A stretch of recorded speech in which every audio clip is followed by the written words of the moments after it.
Hi, little boy. You want to be a trash animal too? Where'd you go? You coming? You want to come see Mama? Hi,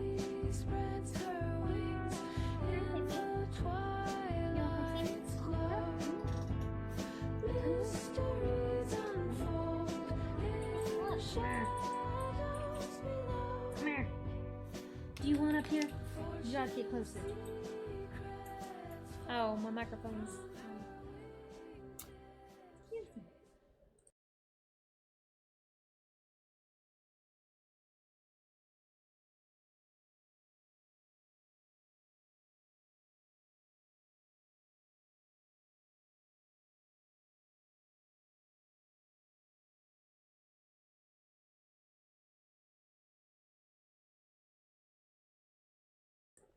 Hello and welcome to the Pigeon Tarot live stream.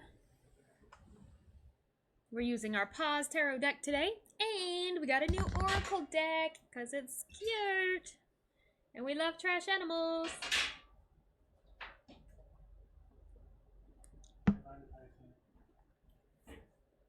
Where's Tyson going? Oh, you're starting the air fryer? Hello, Tea and Melon. How's it going? Long time no see.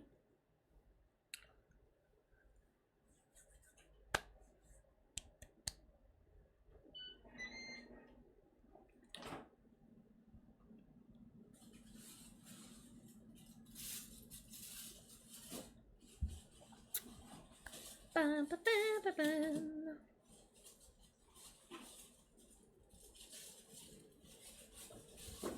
They kind of have the same star design. They're very similar.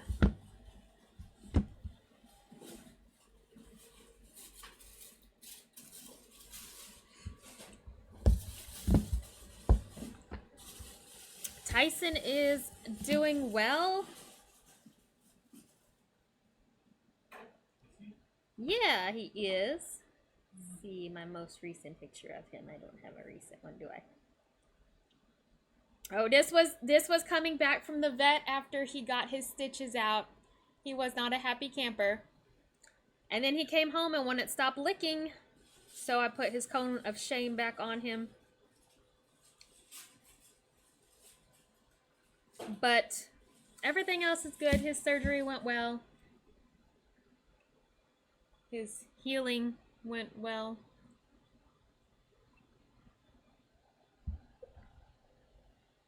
For the most part. The merp, merp, merp.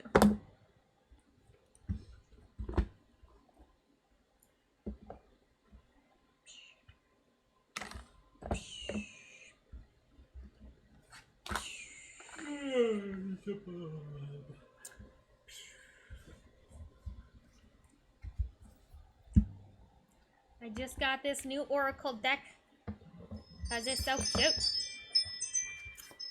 And hopefully insightful as well.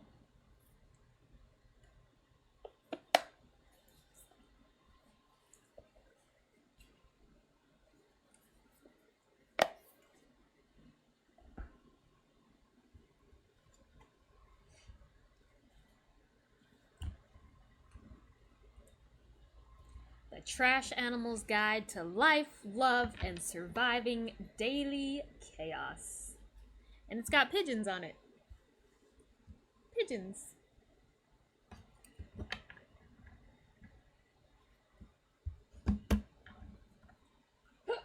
Ooh.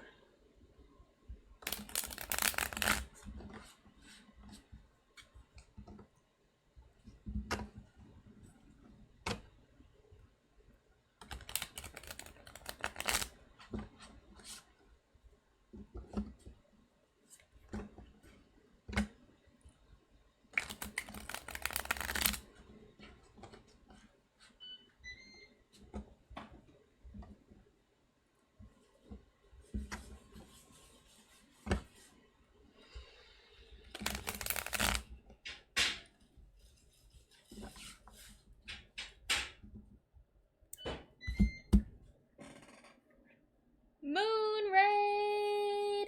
What's a moon raid? Hello, Crazy Sherbert. Welcome in. Well, I don't know. Let's see. Moon the Raccoon. Perfect for our trash animal oracle guide, right? Moon the Raccoon. Delightful tasting menu of tarot and gaming. The free 3-card reading is a palate cleanser, while the 5-card reading with a coffee donation is a rich dessert course. The Sunhaven gameplay is a savory main dish, seasoned with, let me read this slowly, LGBTQIA plus friendliness and demi-boy, am I saying that? Demi-boy? Is that, charm. A flavor profile that dances on the palate, leaving you craving more. I'm not so good at pronouncing things. Moon Raid. Hello, hello. Welcome in.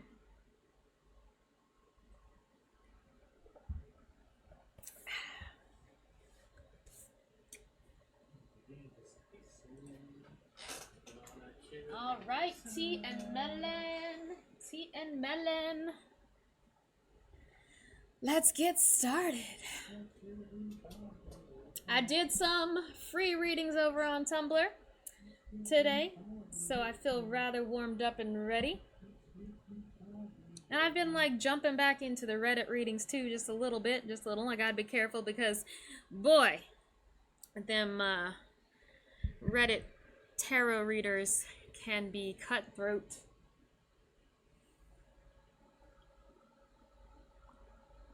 Yes, we just started, so it's going as well as it possibly could, Moon. Thank you, thank you. A general Bertie and melon.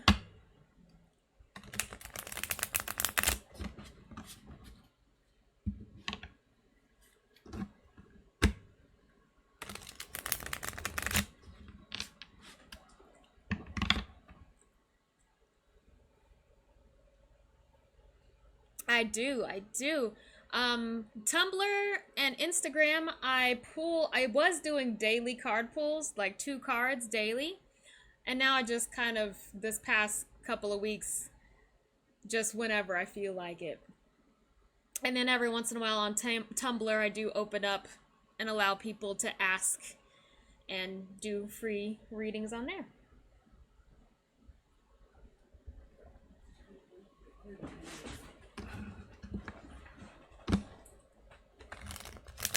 Tumblr is kind of helpful because I think a lot of the people that follow me on Tumblr, like, English most likely is not their first language for a lot of them.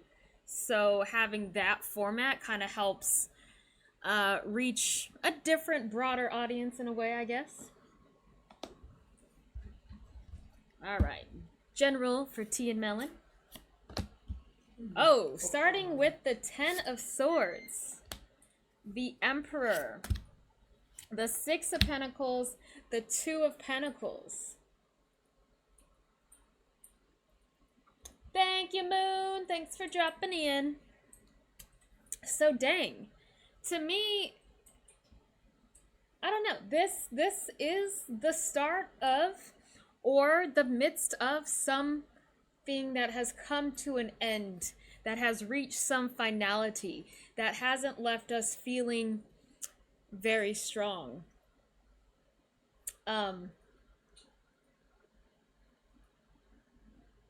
Still being a thing. I don't remember what we had previously with the 10 of Swords, but I don't know, something with your energy, like,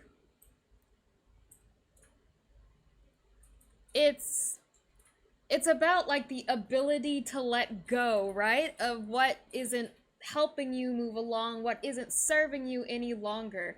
So maybe that's just a part of who you are, being able to let go. I am so sorry to hear that. I didn't want to go there. Thought popped into my mind, but I did not want to put any bad energy out there of the sorts.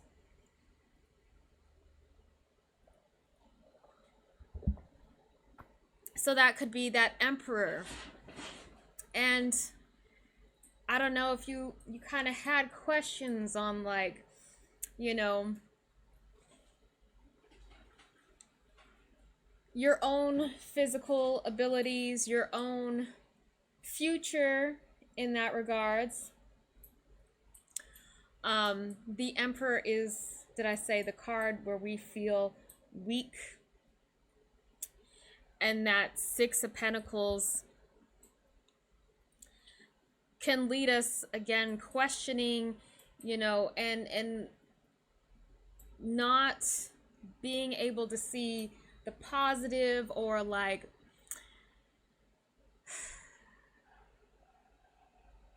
feeling like there's not really anything to be happy or grateful about. The Two of Pentacles, it doesn't stop you. It doesn't stop you. You're going to continue to move forward. You're going to continue to engage with your life. Like, I think that's what this is, that energy, that Ten of Swords energy. You, despite what has happened, you are still able to continue to move forward. You are still able to live life. You are still able to engage in your life actively. It's not going to cause you to fall back and hide away from everything and hide inside yourself. So I think that's the message here, is to kind of find that strength that you do have to continue to move on, right? And there's nothing wrong with continuing to live and bring other happiness into your life. And I think that's important to remember, right?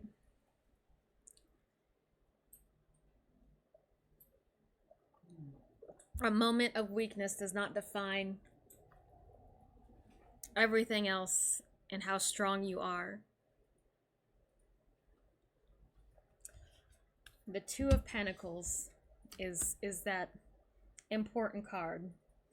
And despite that Ten of Swords that always seems to creep up in your readings, I feel like you do get also a lot of Pentacles. So I think that does speak to your own groundedness, and that's kind of what keeps you like firm, keeps you being able to continue to move forward, right?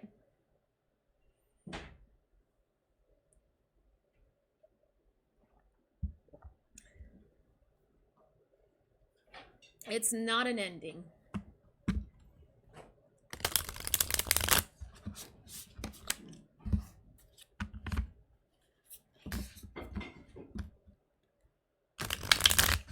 I keep wanting to think like reframing. You're adjusting, and life looks differently than it did a week ago or a month ago. But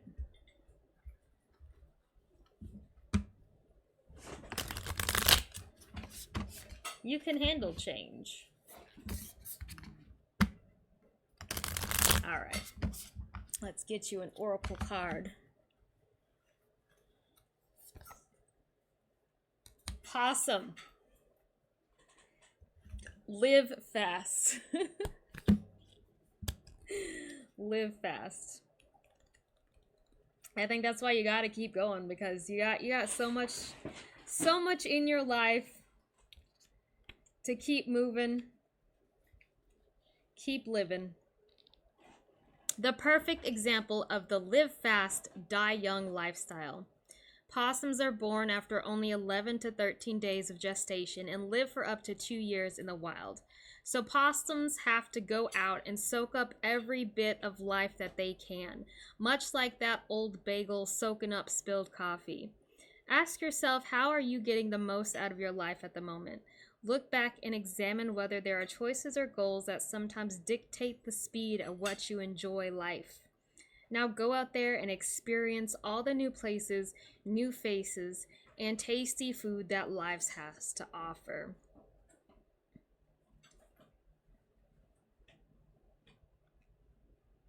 I think soak up every bit of life that you can.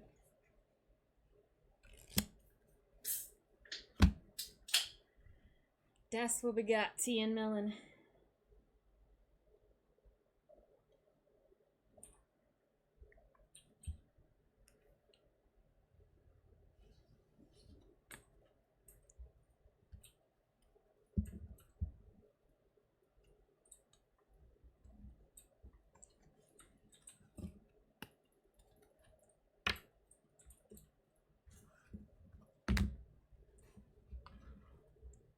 I like that oracle. I like that oracle deck. It's cute. It's cute.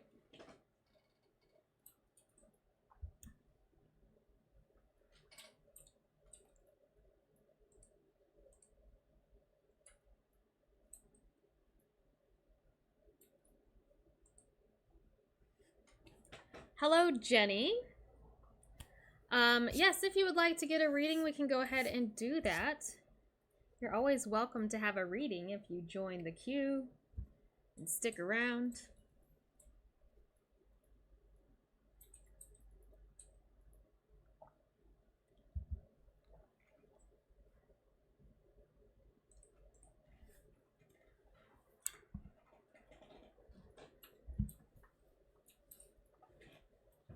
You're supposed to eat that chicken.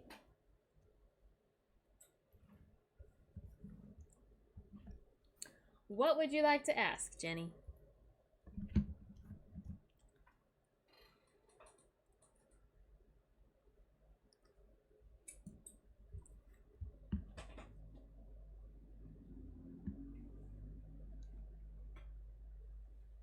Hello, Tamari. Hopefully you've been busy.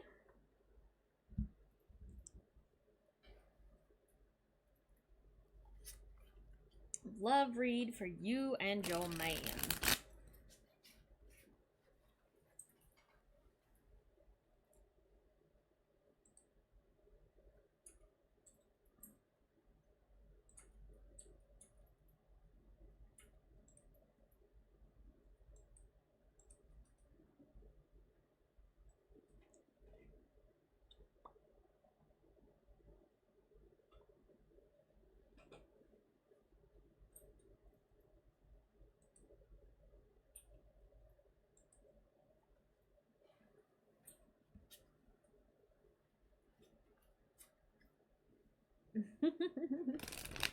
Them cats be calling, huh?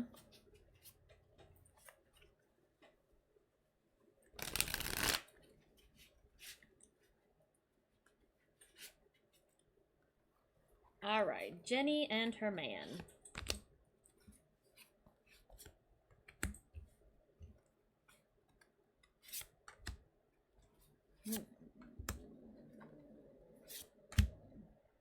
All right. There is a little bit of stress, a little bit of strain, but nothing that if you work together, you can't kind of navigate, figure out what is going on.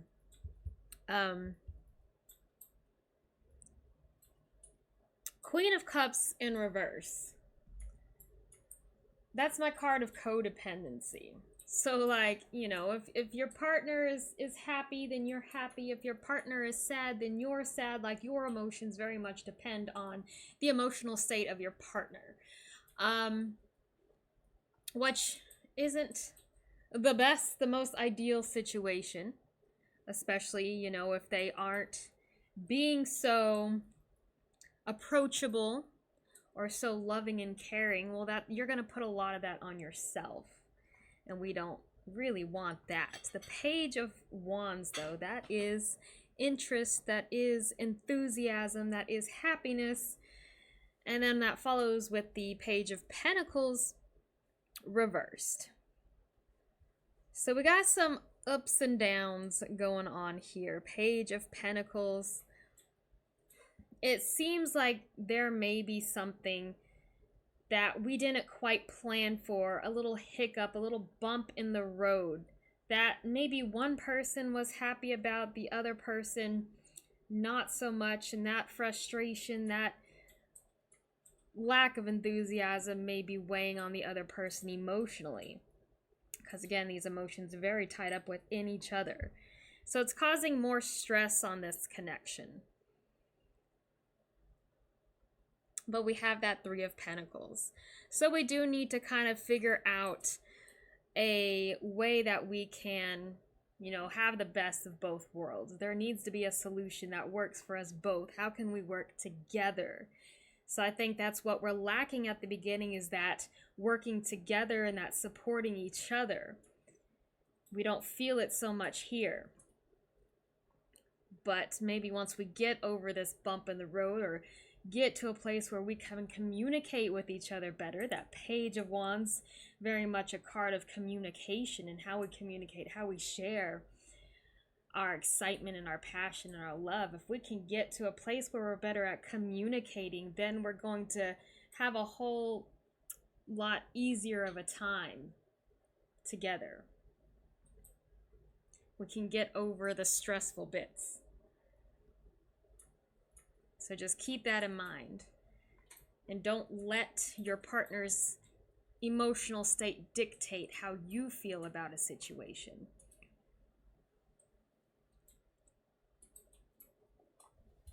Thank you, Jenny.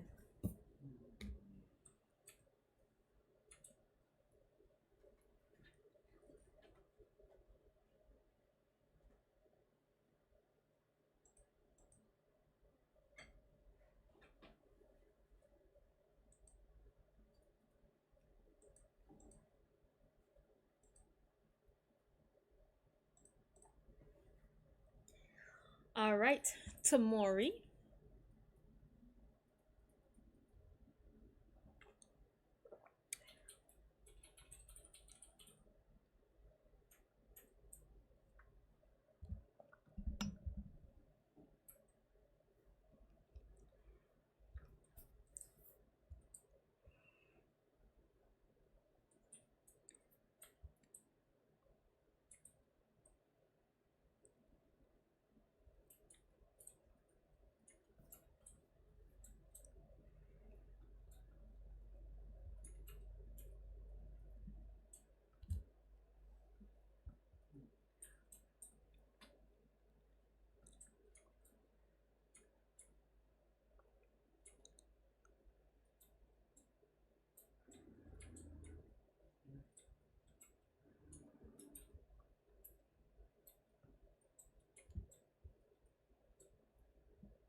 Your job, and if anything will happen within the coming months.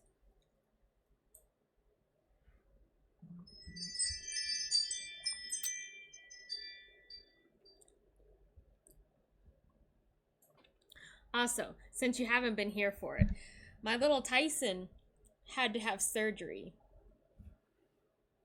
I know I mention it every episode, but you know, I feel bad for the poor thing.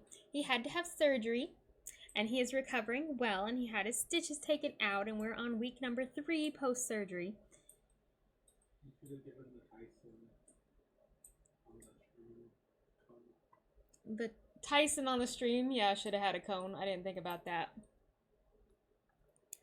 But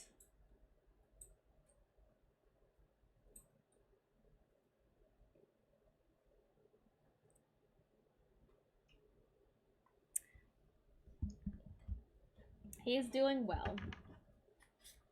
I had to put his cone back on him. I thought we would be cone free, but he wouldn't stop licking his incision. Hopefully we can go coneless on my days off, and I'll be able to watch him. But he been bad boy.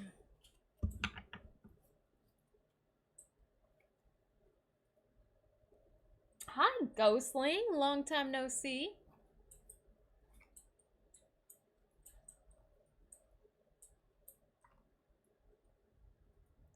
I bought a onesie for Pigeon when she got spayed, and she hated it. She growled, and she laid on the floor, and she was just like, "Rrr," until I took that thing off. She was so upset.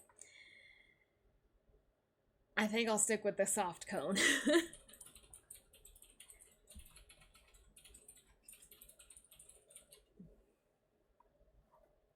That's just Pigeon's normal state of being.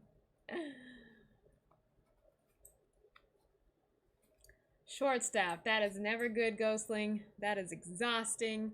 Hopefully that situation is resolved quickly. All right. let me get back to the question. I forgot already. Your job. What may happen within these next few months when it comes to your job? We got the Page of Swords. We got the Nine of Cups.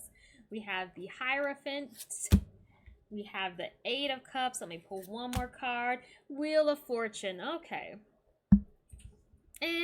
Ups and downs. That's like the theme of all these readings that I've been doing lately. Like ups and downs. Not just everything's great or everything's horrible, which I guess is good. We don't want everything to be horrible. I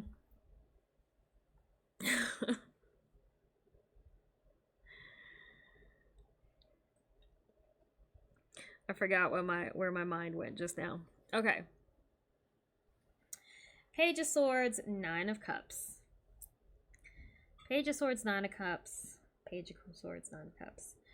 I'm thinking because the Page of Swords tends to be very much influenced by the people around them, and so when we kind of go back to that thing when the environment is positive and happy, we're loving it, we're feeling good in the position that we're in. But when things are less positive, and maybe even when we have a little bit of freedom and not so much expectations or work to do, we kind of, you know, things kind of are, I can't think of the word I'm thinking of, but well, Saturn and sheet. Apple, I got a new Oracle deck for ya. Come on, you gotta join the queue for that. Where was I going? We kind of just don't have that enthusiasm or have that want to work. It does seem like you need to give it some more time. Nothing really big happening. We're just kind of like okay where we are. Nothing big, nothing grand. The Hierophant and the Eight of Cups, again, we're kind of bored, we're kind of listless, like we don't necessarily want to be here.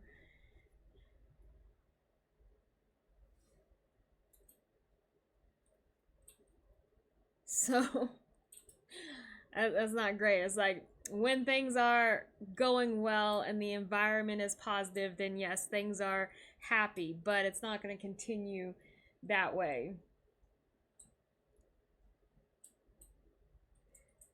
That Hierophant in reverse, oftentimes it's like we kind of fight against being content ourselves. And maybe that's just a way to keep you from, you know, wanting to stay in that one spot, right? Wanting to keep pushing yourself to move. But with that Eight of Cups, if we don't have a direction to move to, then we're just kind of settling where we are. And it's not going to be necessarily happy. It's just where we are, and that's enough. But in time, it may be a little bit draining on you. If you are happy, if you are content, you don't even have to be like ecstatic or happy or anything. Like, if this is good enough for you, then enjoy the time. But I don't think it will always be satisfying enough. Eventually, you will want to move on. Will this happen in the next few months? It does seem possibly. It could be these next few months are the months of contentment, and then at the end of it, you're like, all right, we're not so content anymore. We're kind of listless. We kind of need to get moving.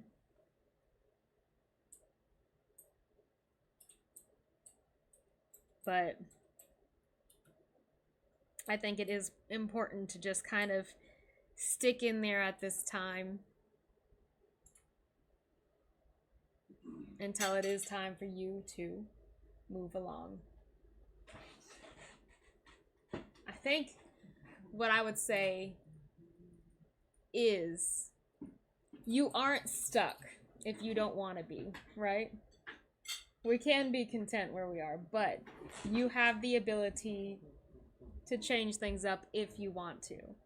You're not stuck in that one position for the rest of your life, and that's where you're gonna die. That can freak people out, especially youngins. So, enjoy your time.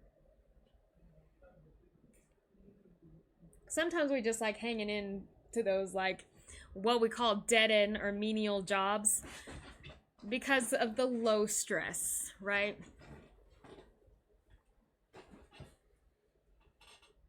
And that's where that contentment is. We're not looking for excitement, we're just looking for something steady so we can go home and enjoy our free time.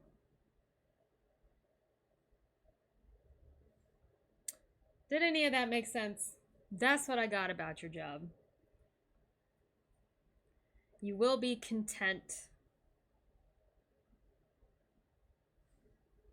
but eventually it won't be enough. You will want to see more, do more, change things up. Find joy in sheet.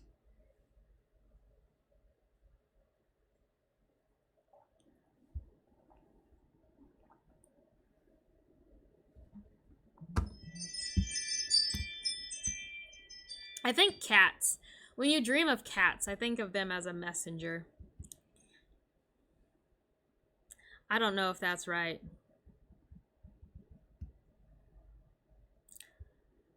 They can symbolize a playful spirit, a need for love, even potential vulnerability or misfortune. Independence, self-reliance, intuition, curiosity, hidden emotions, illusion, deception, conflicts, disputes, love, and affection. Oh, there's specific scenarios involving cats. Wow. Interesting.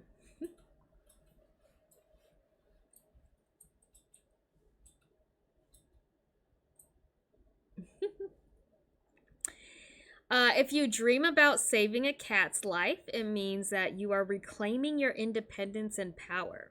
Dreaming about multiple cats is confusion or seeking clarity about a situation. Dreaming of a frisky cat is a need to be more playful and carefree. Dreaming of a wild cat, potential dangers or disputes. Dreaming of kittens, feeling vulnerable, scared, or in need of help. Dreaming of a cat biting you, loss, especially of something or someone you're close to. And if you dream of a dead cat, it's a symbol of loss or a need to release something in your life. I didn't realize there were so many meanings. Hello, Athena. Lady Athena. And sometimes I feel like, cats, they just kind of invade your space. So it wouldn't be a surprise if they invaded your dreams either.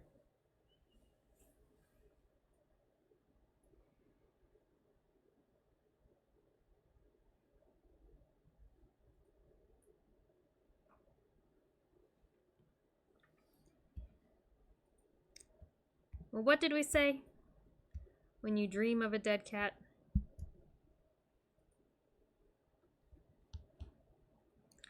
So it's a symbol of loss or a need to release something in your life. So it could be that in your dream it's telling you you need to release something that you've been holding on to.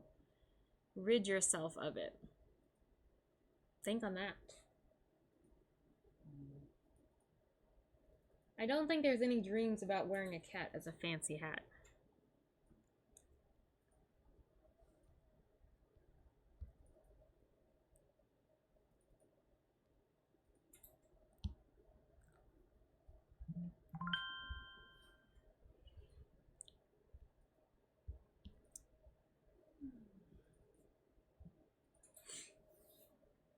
All right.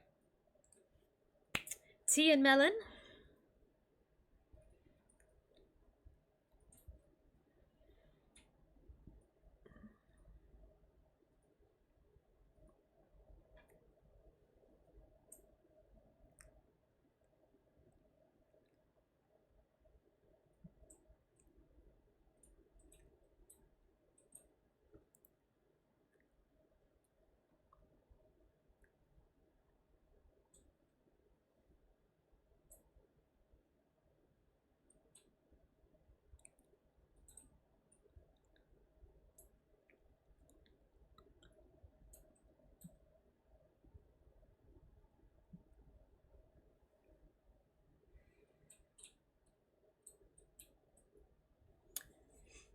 Hi, Tamori. Thanks for checking in. Getting a reading. Redeeming hydrate.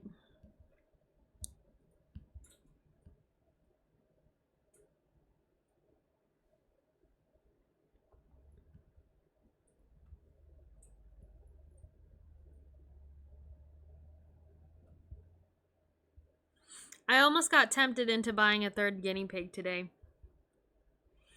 It was pretty close.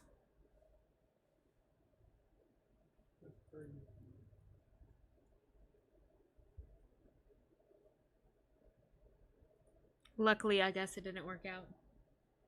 Luckily, it didn't jump because it was a girl. Thanks, Apple. Do you think that's the reason?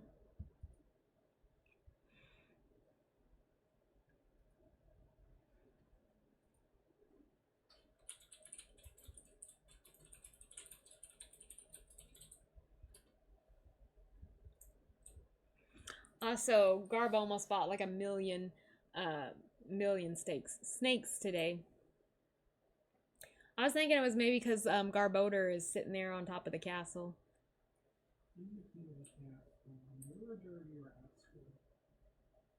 Tia Melon, you still with us?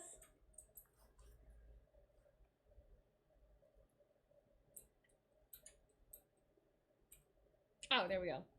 Hesitating between two lawyers for your PR application, one woman and one guy whose services are more expensive. Which one will guarantee me to get the PR? Is this American permanent residence? No. Japan. Japan?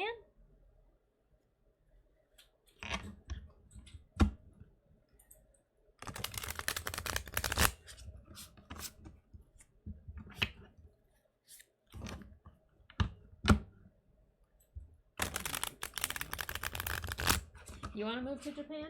Yeah. I don't know. I hear they got some pretty scary tsunamis out there.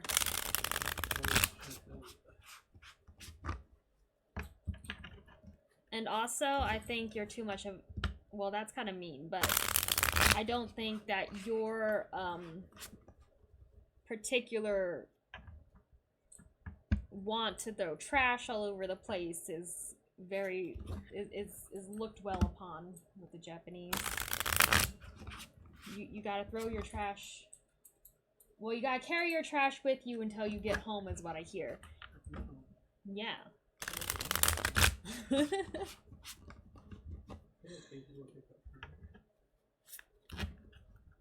Which one has a mustache? Well, I guess nowadays it could be either one, right? I have a mustache. Do you?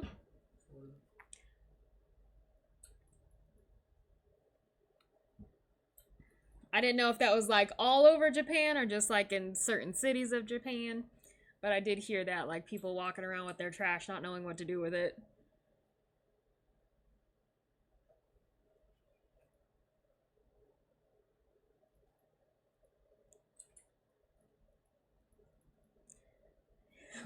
In America, that stuff would end up on the ground regardless, right? No trash can? Well, fudge it. It's on the ground now. Right? Okay.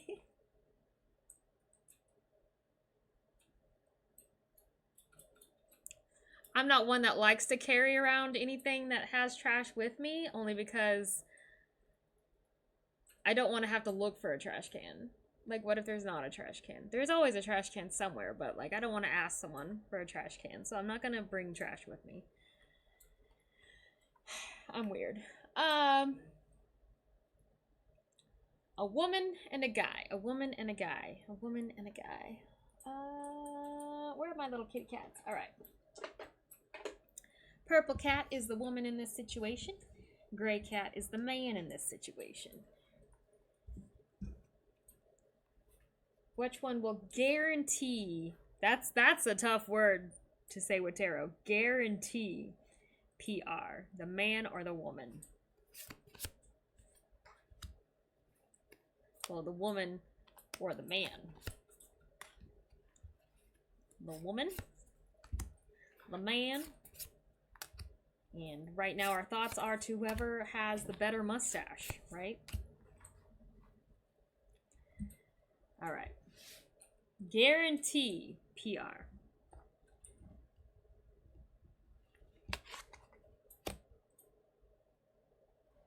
Oh, the man's got a good start here. He's looking pretty strong. I'm not investing money if there is a chance to get scammed. Oof.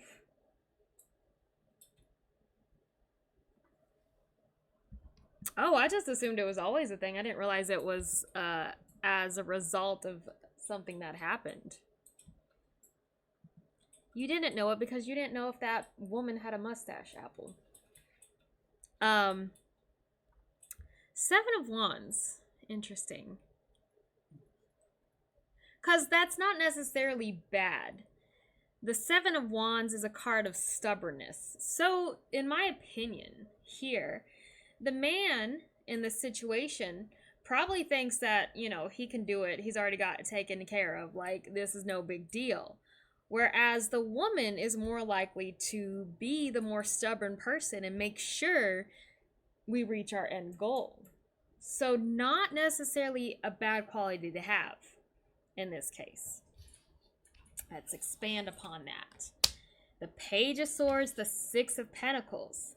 All right, the 6 of Pentacles, okay, kind of money in our pocket. Like, you know, I'm going to do as well as I can for you as long as you were paying my bills. All right. Whereas the woman seems to have a little bit more of an intellectual advantage here. She's going to strategize. She's going to do her best to find the best way to proceed in the situation. If there's any hiccups, and right now I'm going to trust the woman more right here than I am the man who wants that money. It's not sexist. I know, that's what you said. King of Pentacles. So a little bit of risk here. But the King of Pentacles is who we would want to be on our side. Again, he is about the money, but he's also about results. The King of Pentacles is going to make sure that what needs to be done gets done. I'm putting my faith more in the woman in this situation. This is my card of risk, so it seems a little bit more risky. He may have that confidence, but that could be a Leo energy. We're looking good on the inside, but not so good on... Well, we're looking good on the outside, but not so good on the inside. Why are you shaking your head? But I don't think we want to take risk. I think we want someone who knows, or at least will figure out the best way to proceed with whatever comes our way. So I put a little bit more faith in the woman here in this situation. Look, we can consult AI, huh?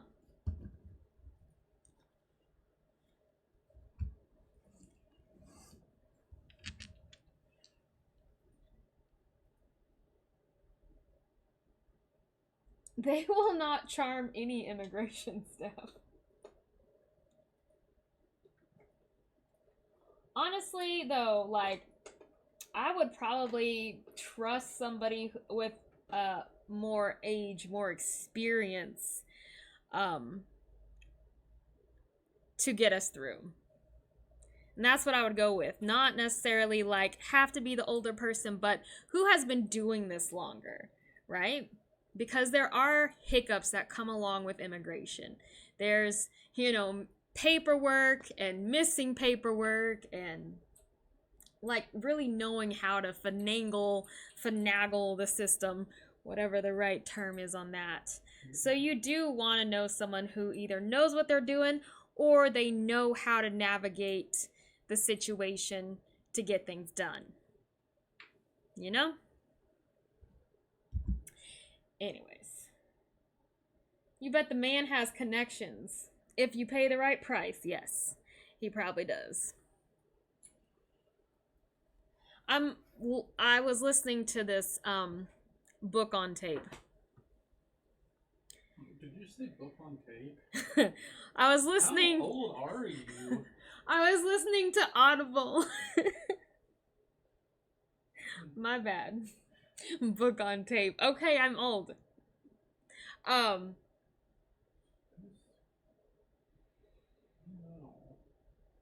So, anyways, this scene popped into my head when I was thinking of this this man specifically in the pentacles that we had here. And basically there's an old city and a new city. The new city wants to keep out all the crime and all the bad people and all the riffraff. Street rats. I don't buy that.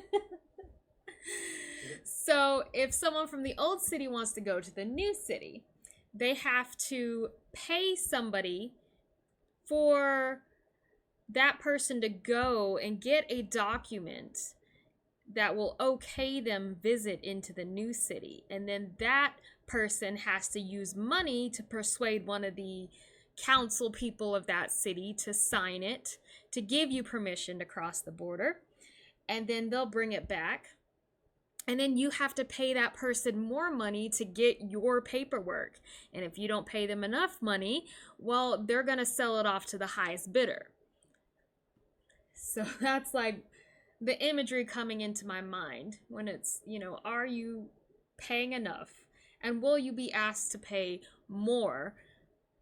And will it be for legitimate reasons? Anyways.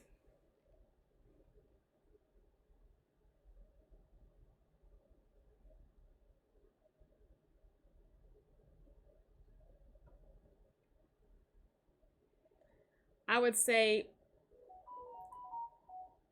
that with our woman and that swords energy there, she may be able to figure out a way to speed up the process if that process can be sped up. You are next, Ghostling. Riff raff, street rats.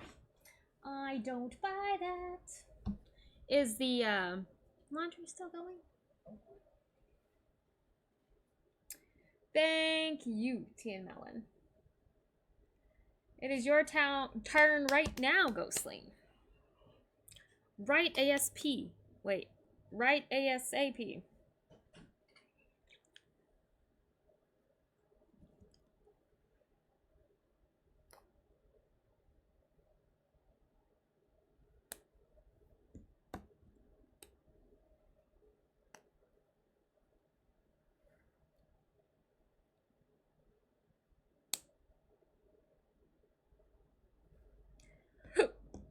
How to better soothe your soul when the world is hard to bear.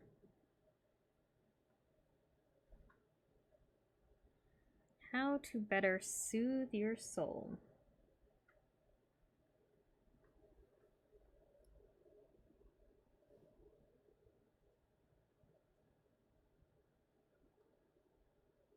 We'll see if the Six of Cups pops up here.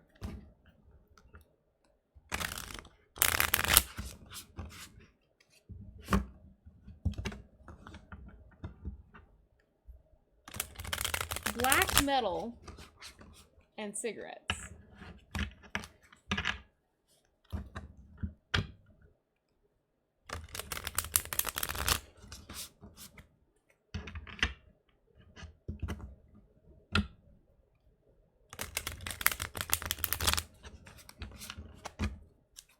And cats.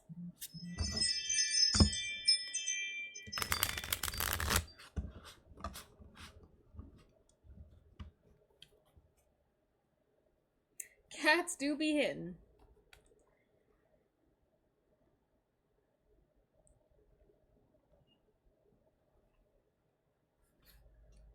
How can Ghostling soothe their soul when the world is Just too hard to bear. 6 of Cups. Dang! I could, oh my gosh. I am, whew, magic. Hello. Let me tell you why I wanted that 6 of Cups card.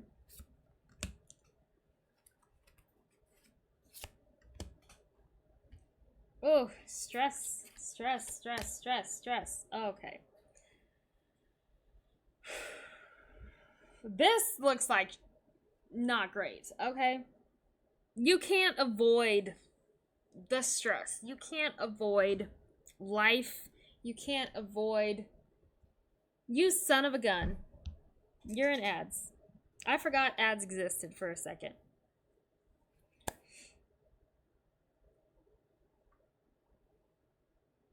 Six of Cups.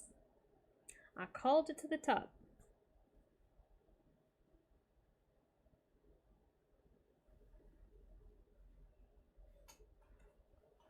Didn't that used to say ad jail?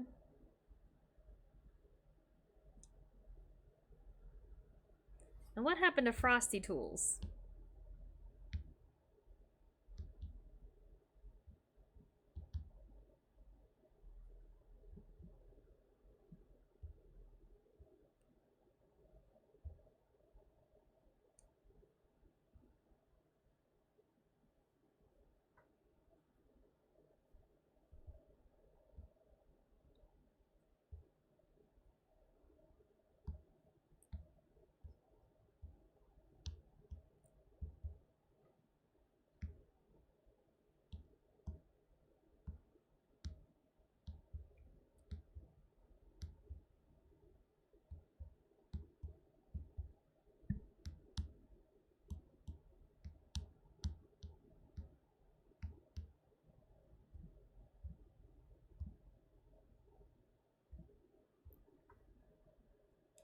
Hello, Cozy.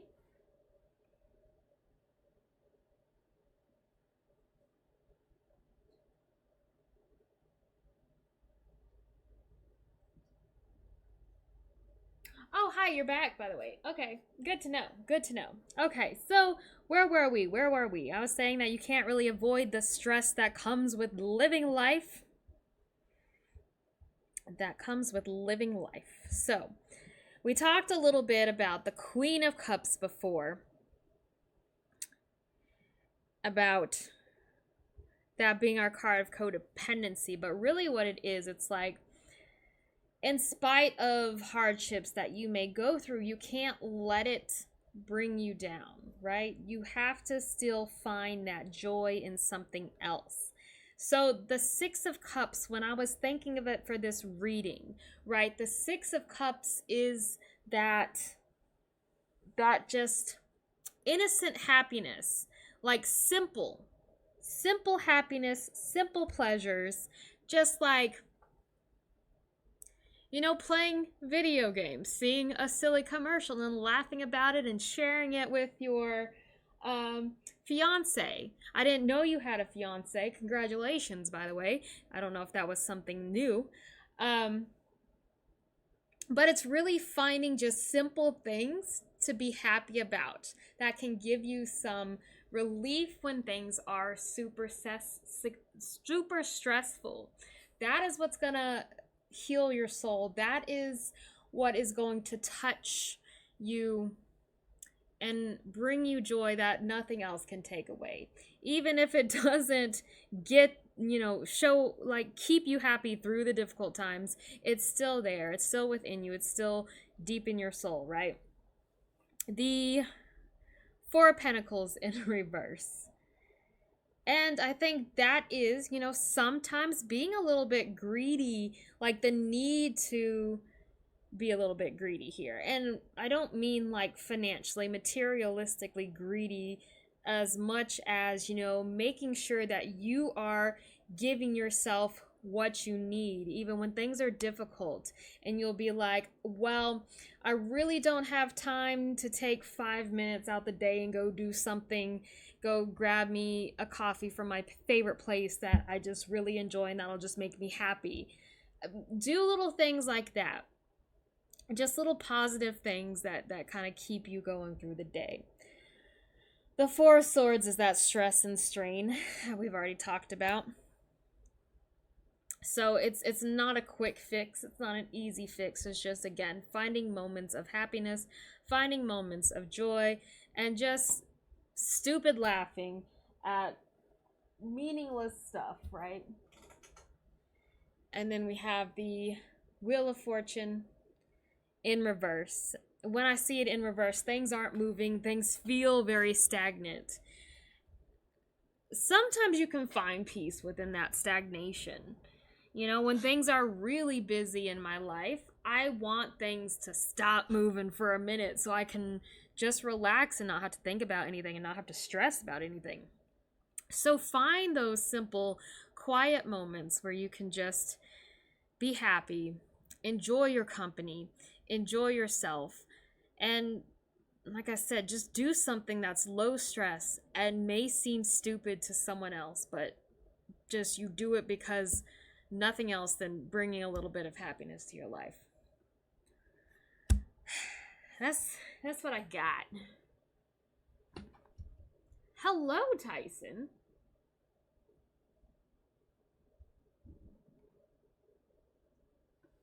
Yeah. Hi, my lovely boy. I love you too.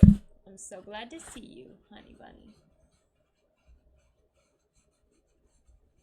Thank you, Ghostling. I'm glad you could stop in.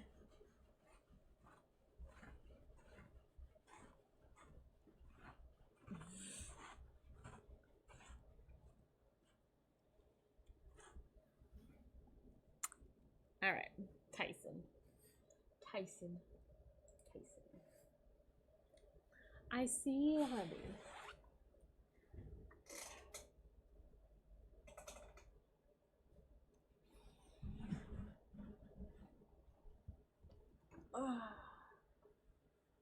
Why are you pointing up, Apple? Okay. Tyson has taken over my lap. Well, not my lap. Can you throw some and sheets into your reading? I don't know if I can. You just want the Oracle card, right?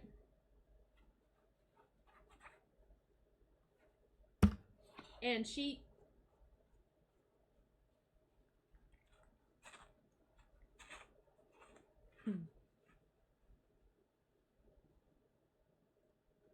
Not sheets. Sheets.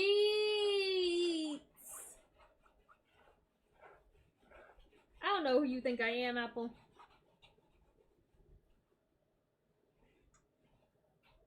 Okay. All right. Tyson, my boy.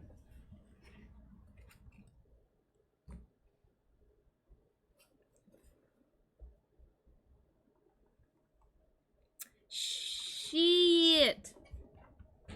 Shit.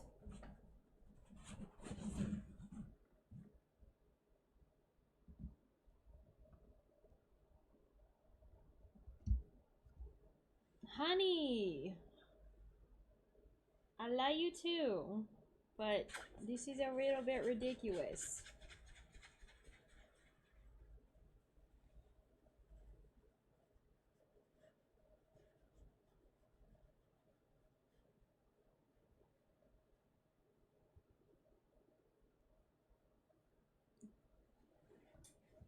Alright. Let me do this.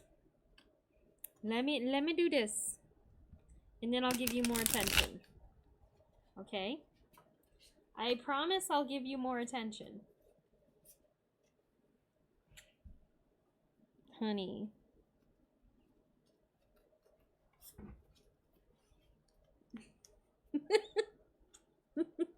What are you trying to do?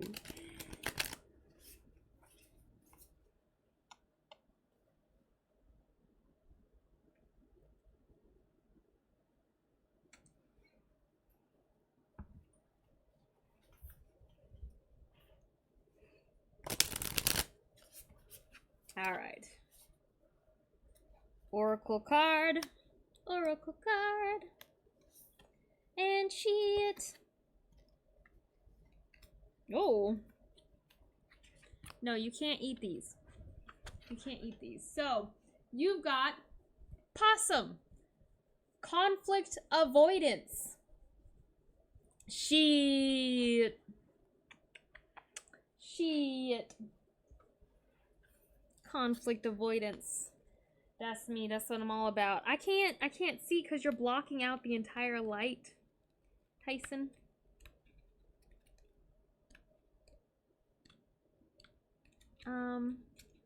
Looking for the possum. Where are you at? There are pigeons in this deck. No one's gotten a pigeon yet. You want to sit here?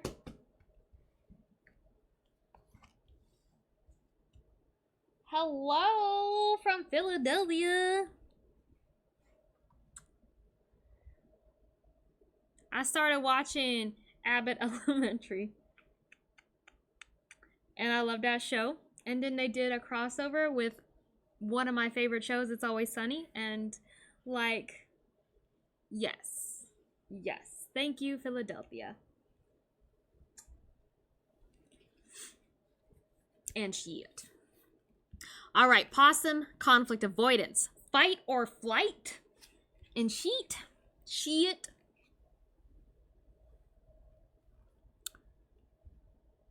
Okay. You're making this difficult. Should you put your head in the sand, or better yet, poop a little so you can run faster?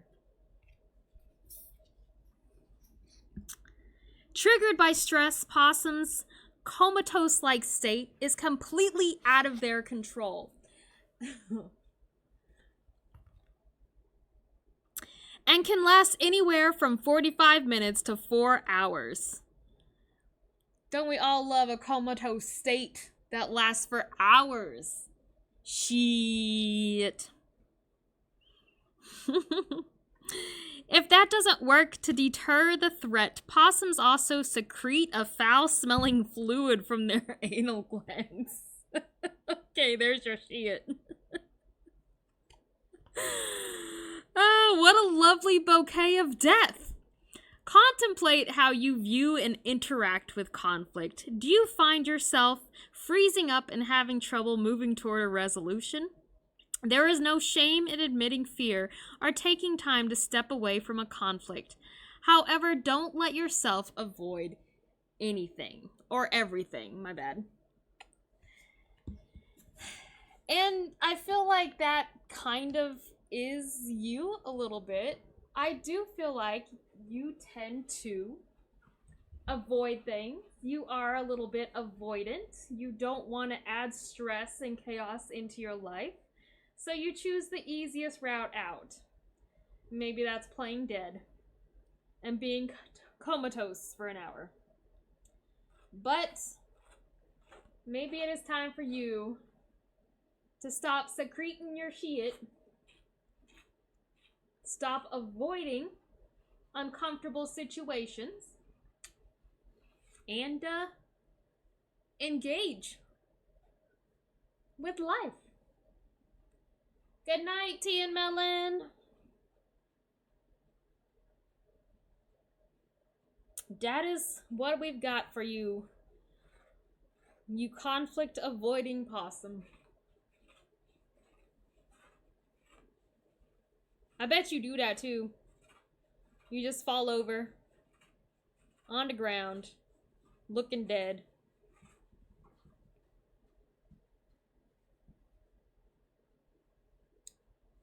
And stinking.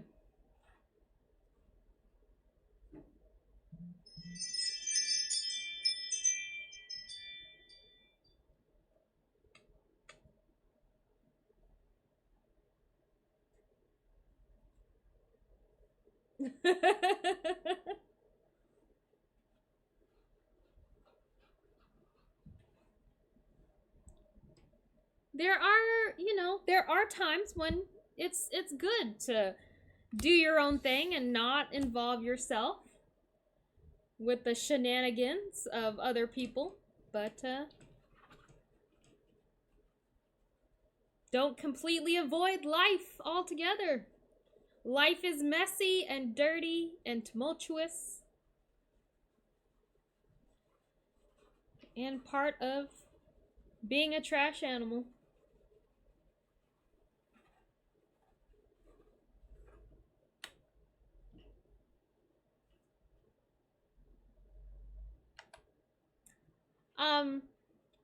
I do read love readings for any relationships. Is there readers that won't do them specifically for LGBTQ relationships?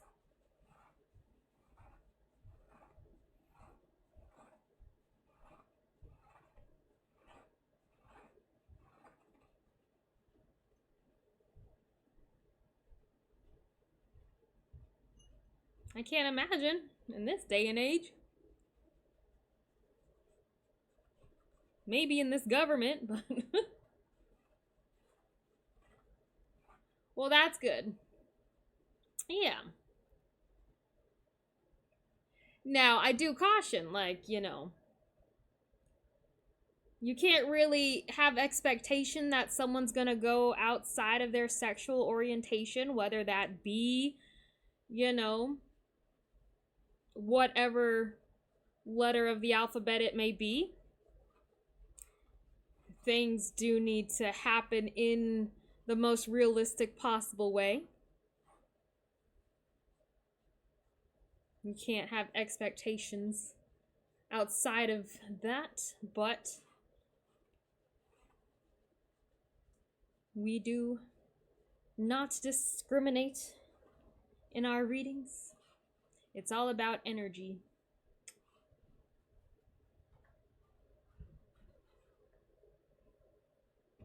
You want to come sit over here?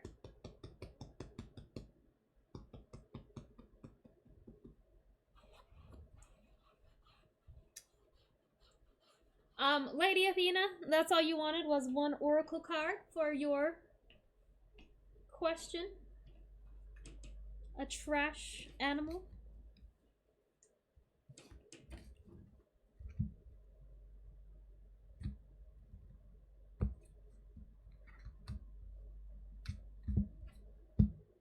Sorry, I'm one-handed right now because Tyson has decided he's a baby.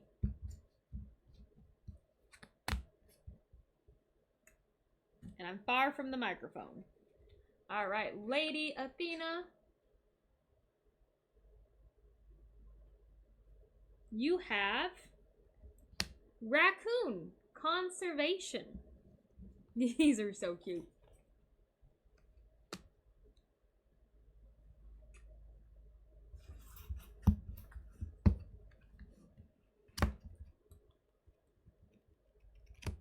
Okay, well, we will see what your general reading has to do with our trash oracle.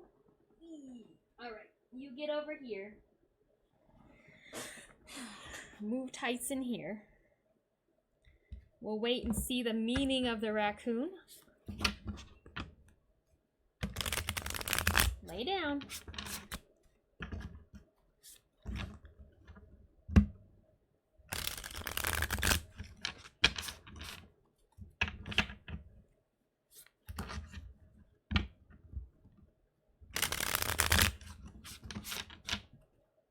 Oh, you know what? I bet I need to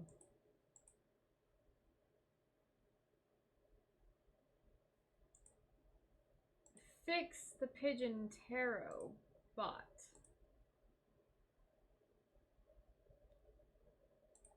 I'll do that after the stream if I remember. All right, General for Lady Athena. We got our Queen of Swords. We love a queen. Ace of Pentacles in reverse. Temperance. Okay. Three of Pentacles. Ooh, ooh, ooh. That's a good sign. If there does seem something that is like a choice, move the castles more.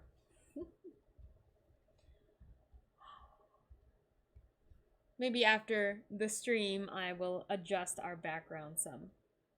But anyways, it does seem that if there is a choice that you're trying to make, something that may seem a little bit on the risky side, this is kind of a good idea or a good sign to maybe take a chance in this specific situation.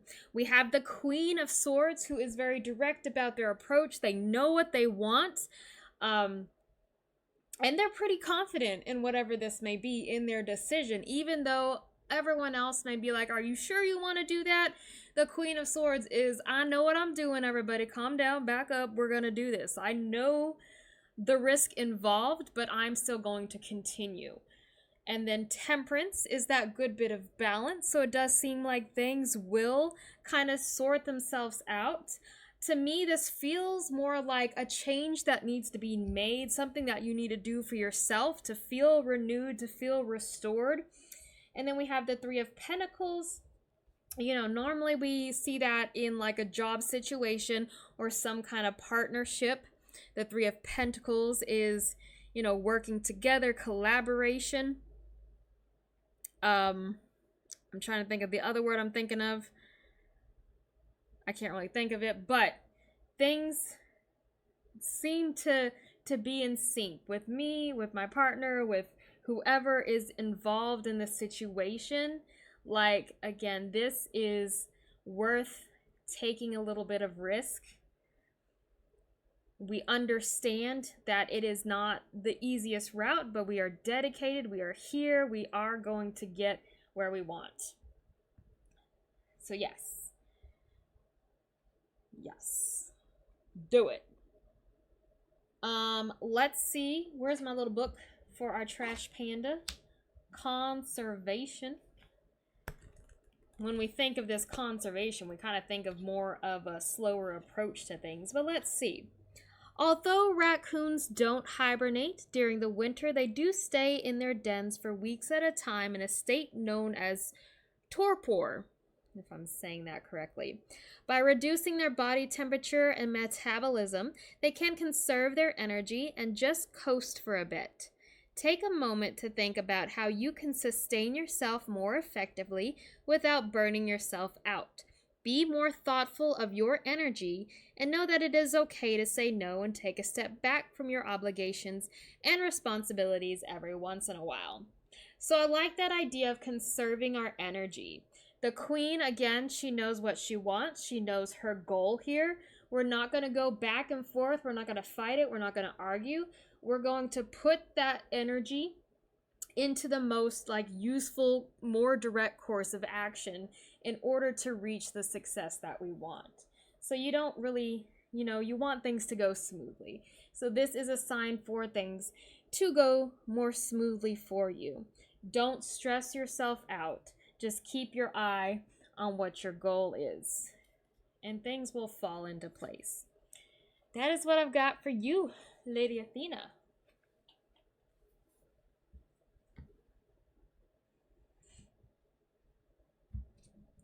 I don't know what big project you may have in mind.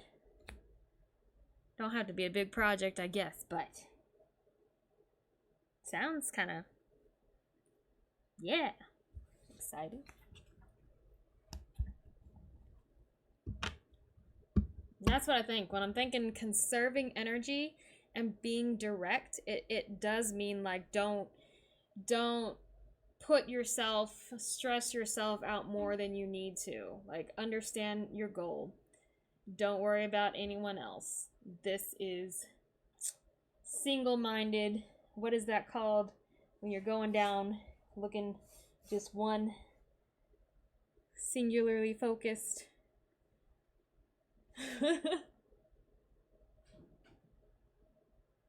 Why are you burning out soon? Are you burning out soon? Yeah. Do you feel like you're burning out soon? Did I say you're burning out soon? I don't think it's so much about burning out. I do think it's more about spreading your energy in too many directions, in too many places.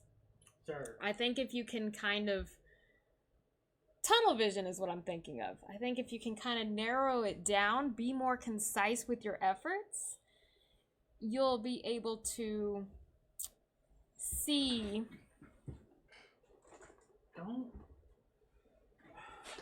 where these efforts are going to lead you. Maybe you'll get more excited.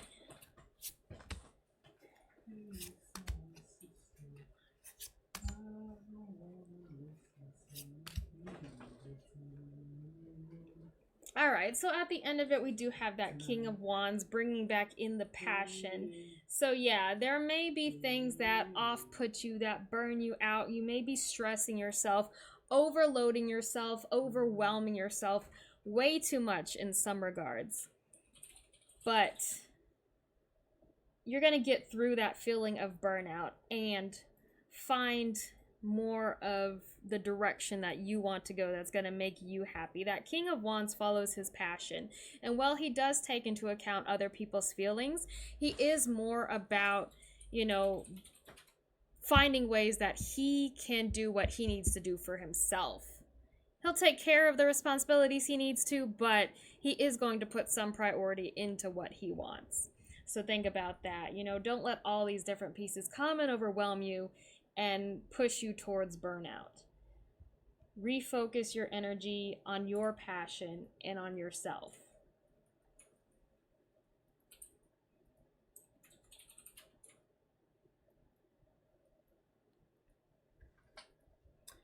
You don't think so. You don't think what so?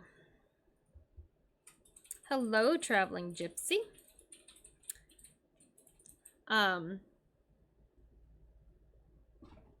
Yeah, the Page of Swords is just too influenced by other people. So, I think some of the added stress that you have from others may kind of wear at you a little bit. Other people's energies can bog you down.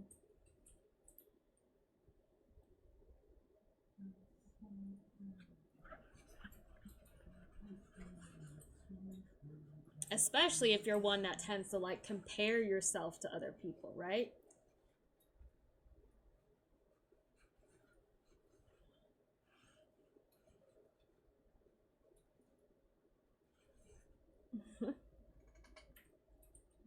Oh, you don't think you're on the verge of burnout yet.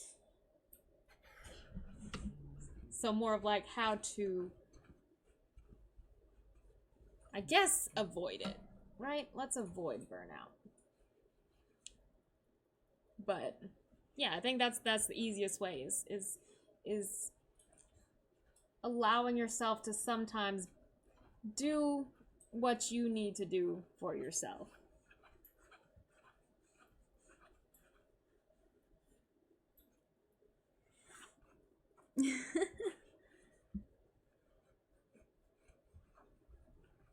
Tyson got a knot of fur.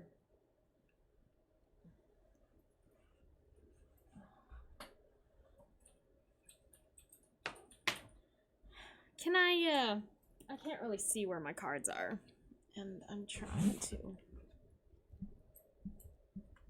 Tyson. Tyson the Bison. Tyson the Bison.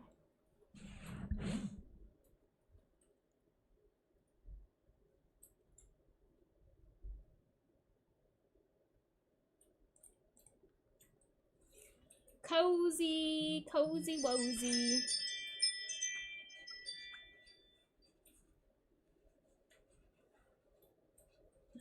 You got a little mat, and I don't understand where this little mat came from. I'm gonna have to cut this out of you. I'm gonna have to give you a haircut. He has a mat? A mat. He has a mat under this collar.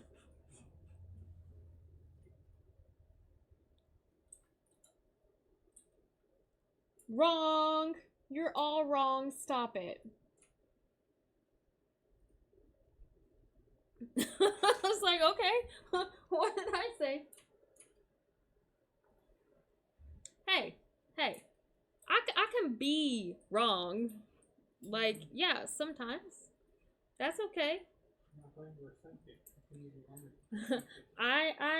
I read the cards. I guess you're illiterate. I might be illiterate, but I read the cards.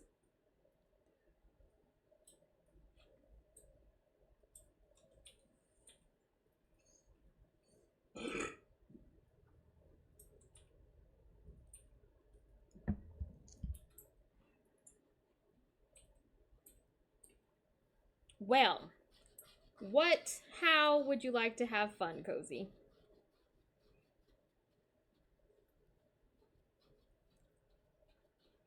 Also, I think Garbo wanted everyone to see his wallet.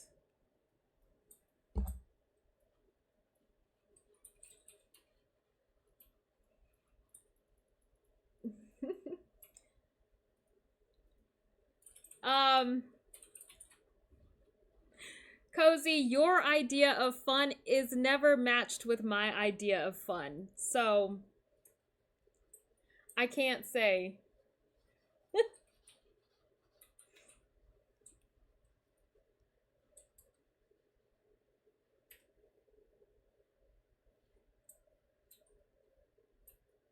Let's see it.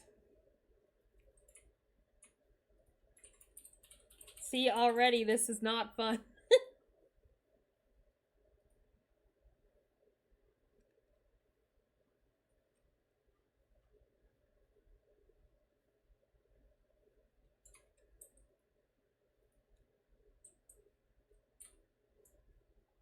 All right. We're going to... Are you good, Tyson? We're going to start with a trash oracle reading, Cozy. And maybe we'll figure out something from there.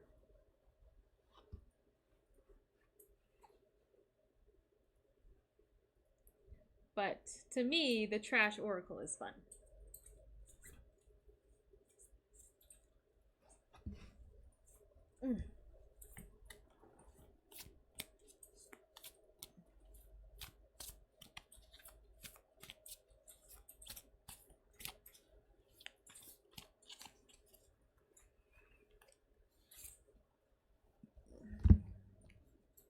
The Den.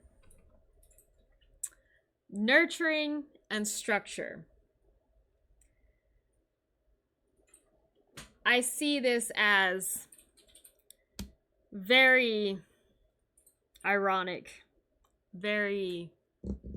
What's the word when it's a humorous, conflicting opposite? Trash animal oracles. Literally trash. Very trash. All right.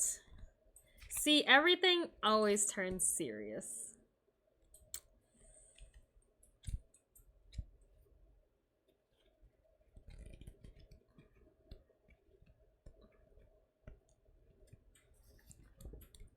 Why couldn't we get, like, the senior citizen or the burning campfire? I mean, burning trash can. You didn't realize the cat was talking? This is the beginning, and you're a level 1 newbie. Thankfully, you aren't alone. You have an expertly crafted tutorial and mentors to guide you, aka the folks who raised and loved you. They give you form and flexibility, creativity, and common sense. This happy little den creates the structure and support you'll need to become the ultimate trash animal.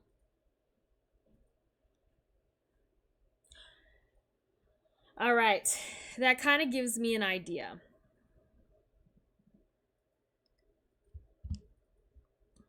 Let me think a moment.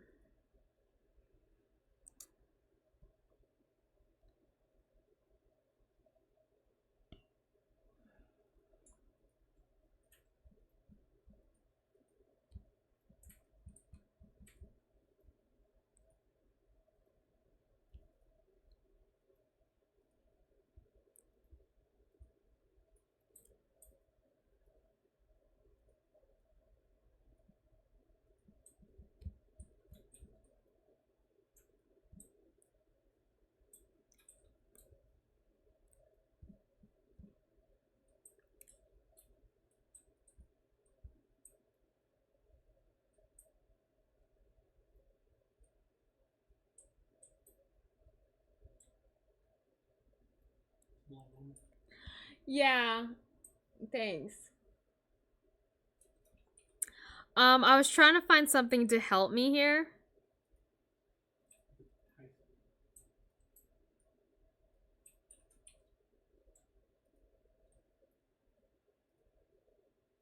But I don't really know how to search for what I'm looking for.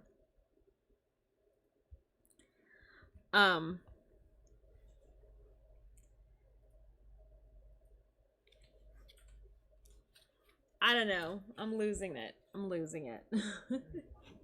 My idea was the tutorial of an RPG.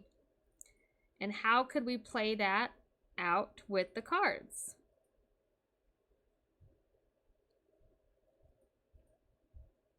Like, how can we create a character and give them their first quest? No. See, I told you, my idea of fun is not your idea of fun.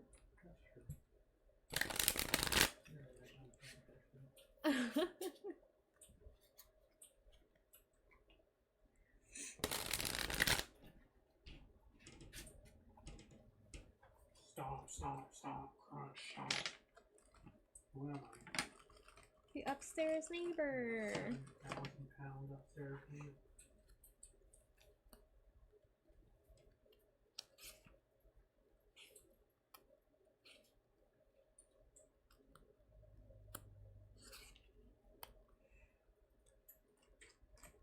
It doesn't matter.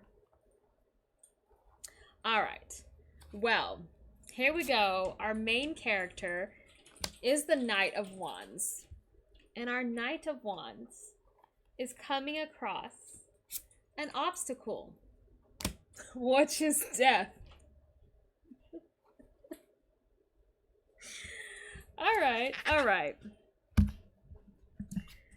So, death. It's not. I just think it's an unusual pairing here. The Knight of Wands, and our enemy is death.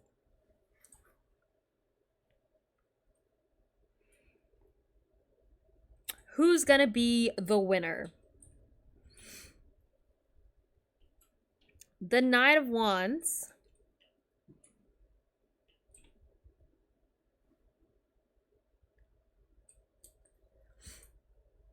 he is really going to take any opportunity he can.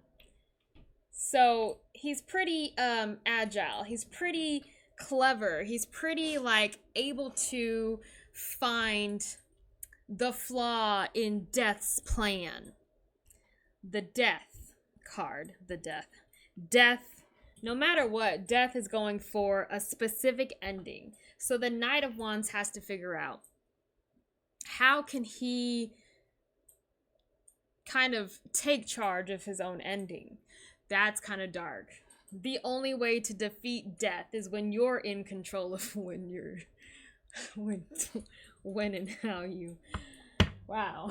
That's not funny. That's dark. I don't know why I'm saying this.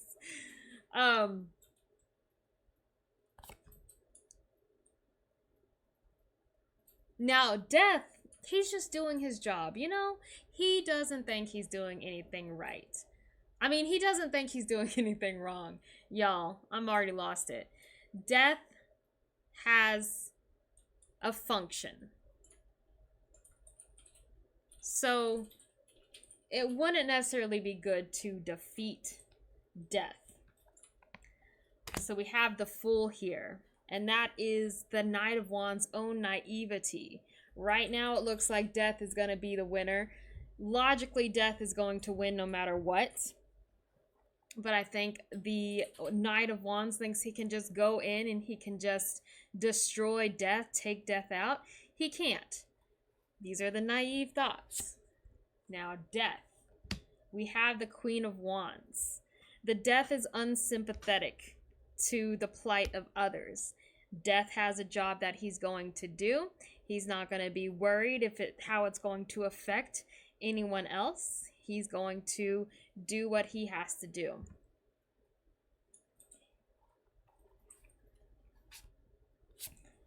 Knight of Wands. All right. There's no easy path forward. And there most likely won't be any like period of rest. There won't be any festival to be had. There's not going to be any celebration for the deeds that he's done. He's going into a battle that he is clearly not going to win. Three of Cups. Three of Cups. You know, I think in this regard, people do respect death and the role that death has to play. People are on death's side.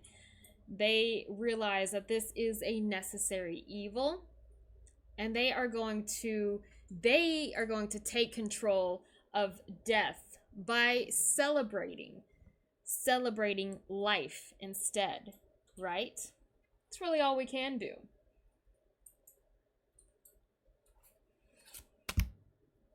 The world, look, things aren't looking good for the Knight of Wands. The Knight of Wands definitely is not going to get the win that he wants. And he probably will die. Oh, but wait. Yeah, death is that unemotional. Oh, this is interesting. Death, we think, is that unemotional. I want to say B word, but we're not going to say that on here. So, here we have what? Our card of dissatisfaction, and we have our card of being detached. So, honestly, these two don't realize that they are, in fact, the perfect pair. We can't have the Knight of Wands without death. We cannot have passion without the idea that we might lose something, that it may come to an end. These, in a way, are a perfect couple. They're also kind of that, what was it that we always said? Twin flame couple. You got to work together. Because without death, what we do is really meaningless. And without the Knight of Wands, we don't have any attachment to anything in this world. So we need them both. They're the perfect pair. And that is what this is. A love story between death and the passion of the wands.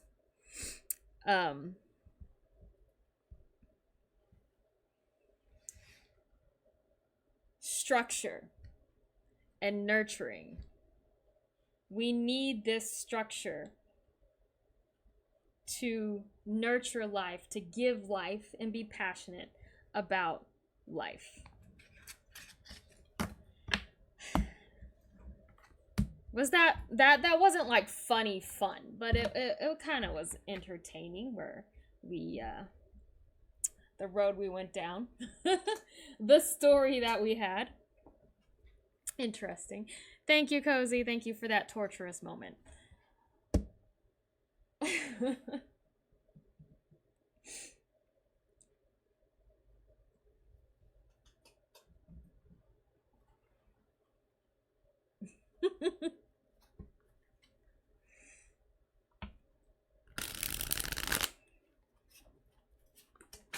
Oh no! I dropped some cards. Alright, Nightmare Thief, you here. Yeah, typically we do exclamation point join to get into the queue. But look at you. Look at you, you learned.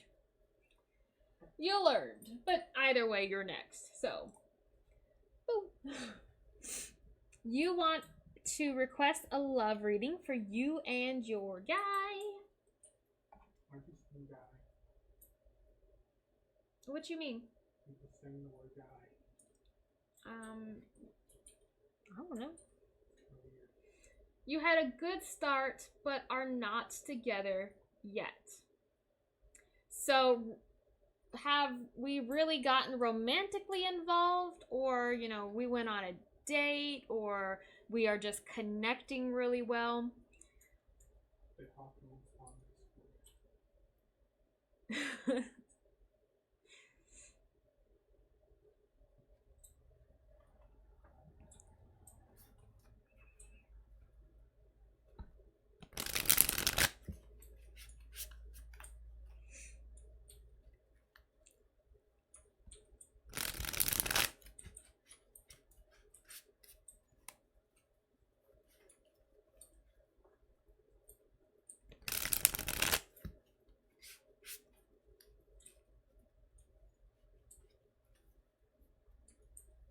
But seeming distant.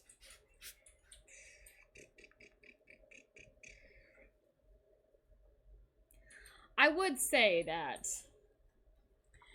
but you know, I went through it myself, you know. If someone wants to communicate with you, they're gonna communicate with you.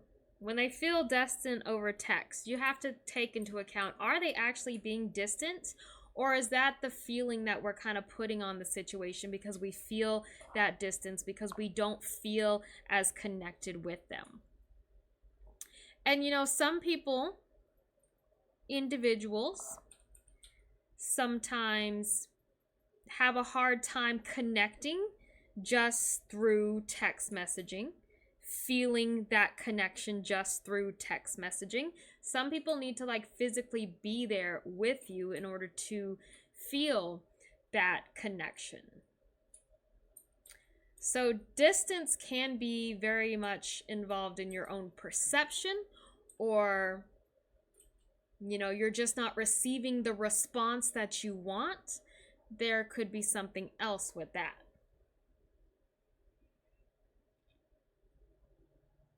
And a lot of times, you know, when you first meet a person, the conversation over the first 2 days, the first 2 nights, it just feels like it's never ending. We've got that excitement, and then we have to get back into our regular routines.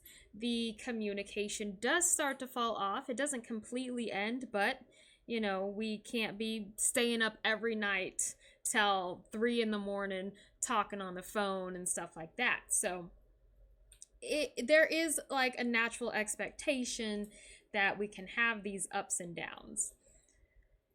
I would say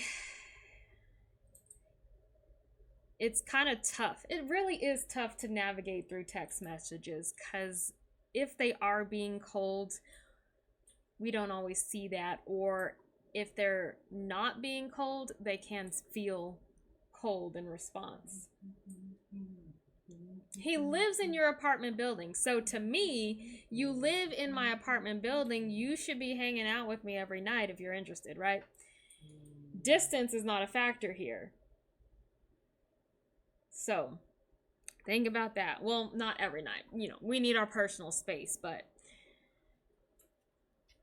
it wouldn't hurt to, you know, are you home? Hey, let's go get some coffee. I don't know. Whatever you're into. All right. So, navigating this situation.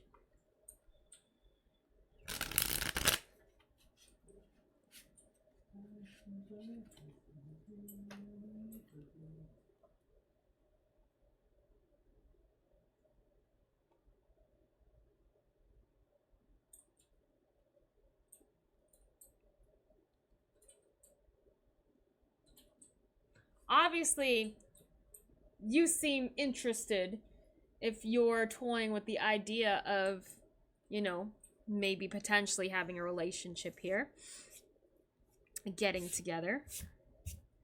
So, we can't say that you're the problem, right?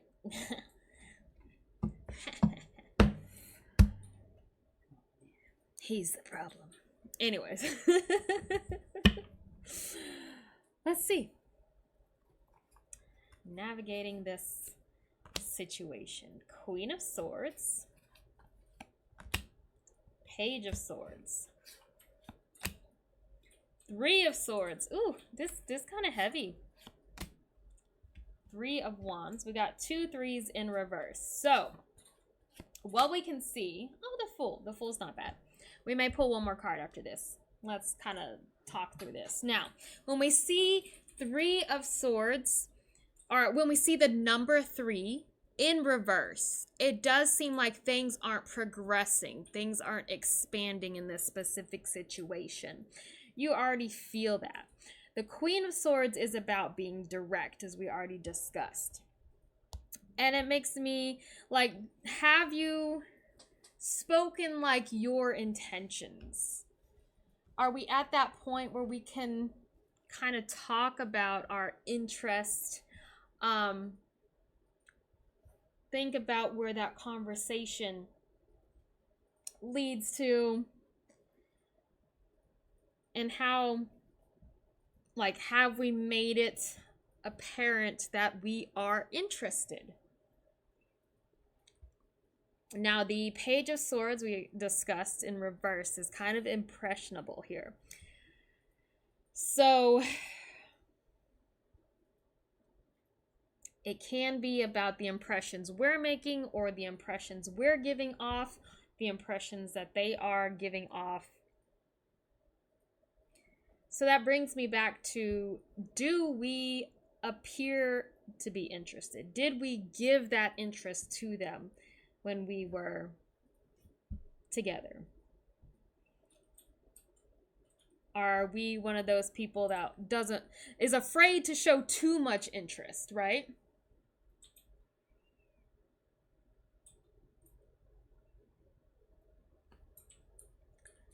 Some people don't understand the subtleties of romance. Some people do prefer a more direct approach.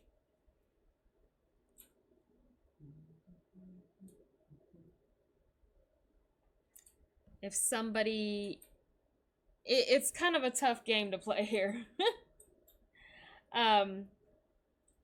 What am I trying to say? Nobody knows what I'm trying to say.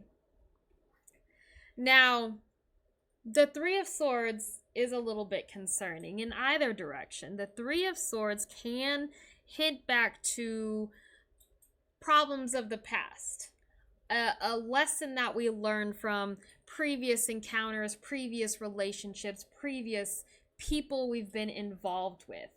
So that can put hesitation to really get wrapped up emotionally in any situation. And I want to say, you know, there may be, though there's not a card of fear, there may be fear to get ourselves involved. So slow approach may be good, but I also think a direct approach is also important. You are afraid to put too much interest in there. Now, the 3 of Wands is about setbacks that can happen. So the way that we're kind of going in this manner, you're not going to get the results that you want.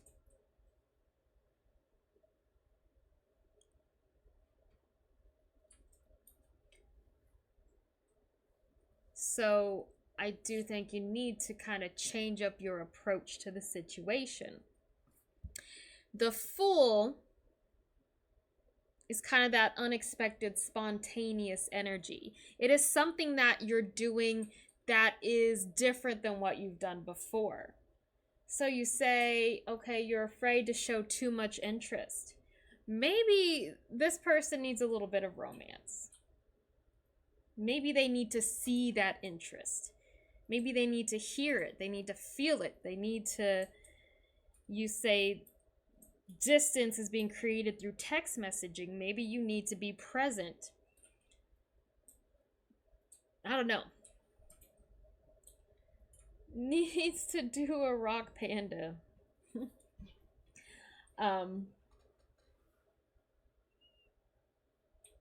I do think, though, that if you hold back too much, that this person will probably kind of fall off the map, right? Leap of faith. Leap of faith. All right. We wanted to pull another card after the Fool. The Sun.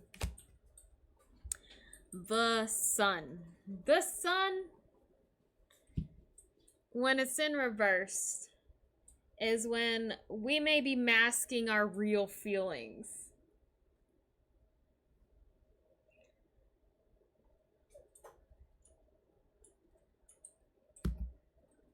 The Sun with the Fool. You know, the Sun is in the Fool card. And it's interesting because the Fool is not concerned with the Sun. The Fool has everything they need. They're confident. They're like, it doesn't matter. I can go anywhere. I can do anything. I'm just going to see where this road leads me.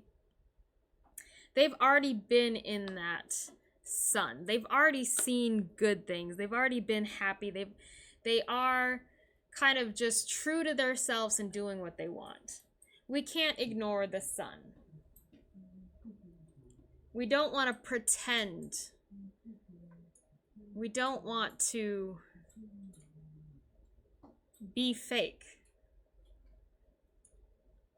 So I do think that if you want to build, again, we're going back to this Queen of Swords, if you want to build a deeper connection with this person, you need to be more direct in your intentions. I don't think sitting here and going back and forth and, you know, I'm not sure if they're interested or they seem distant today or, you know, we seem closer today.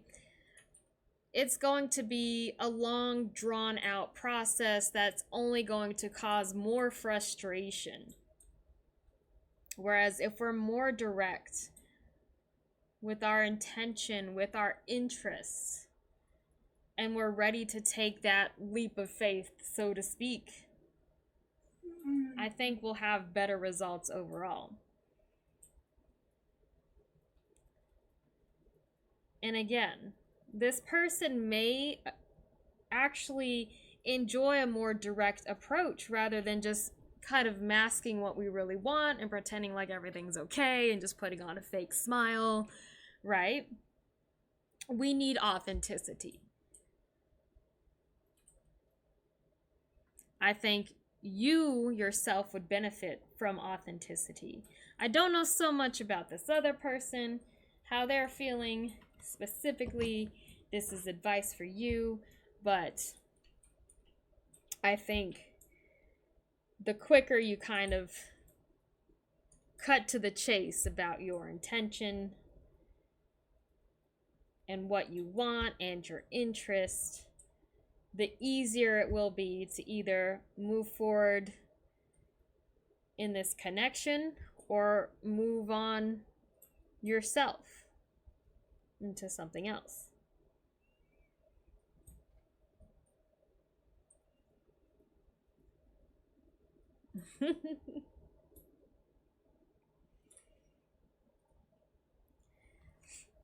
And that's kind of like a part of the Fool, not being afraid, even if it ends in rejection.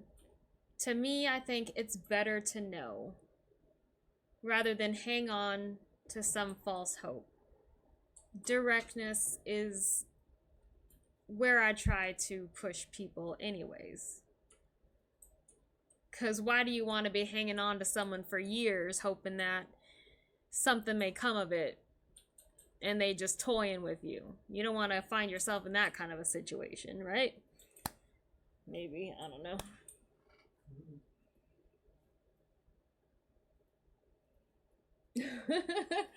Just ask him to hang out. It's so easy.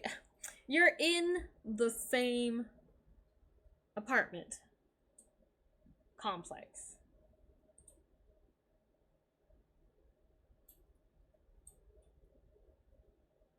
That to me seems so easy. I have had, well, me and Garbo, we were like 45 minutes apart. And it was a pain in the butt, but we made sure to see each other. But imagine, if we were in the same apartment building, we'd always be with each other. Well, maybe. I don't know. He might get sick of me. And Leases only last so long.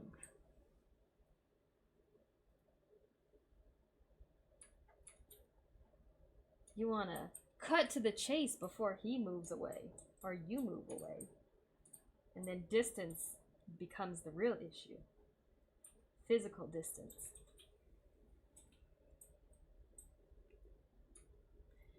Garbo is saying that would have been so annoying if we lived in the same apartment complex.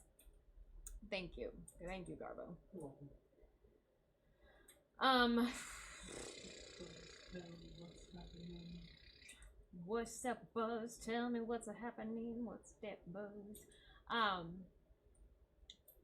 I know we're in ads right now. Whoever has ads, I want to touch on before we close this up. Gemini.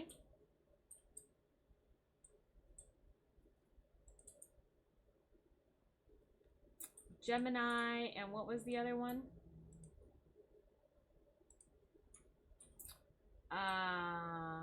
You're a Gemini, he's a Libra. Is that a good match? That's I don't know. You're not a Libra.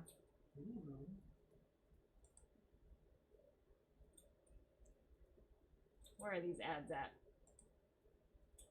Let me know when the ads are over.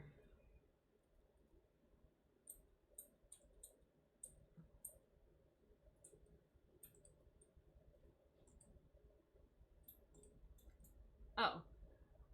We met by fate. His front door key broke one cold winter night and I helped him. And that's how we met. It's like fate made it happen. That broken key. Oh my goodness. Oh my goodness. That is a cute meet cute. Is that what they're called? Cute meet cute. Yeah. Okay. So, Gemini energy. And our Gemini is represented by the Lovers card. The Lovers is typically two different personalities coming together.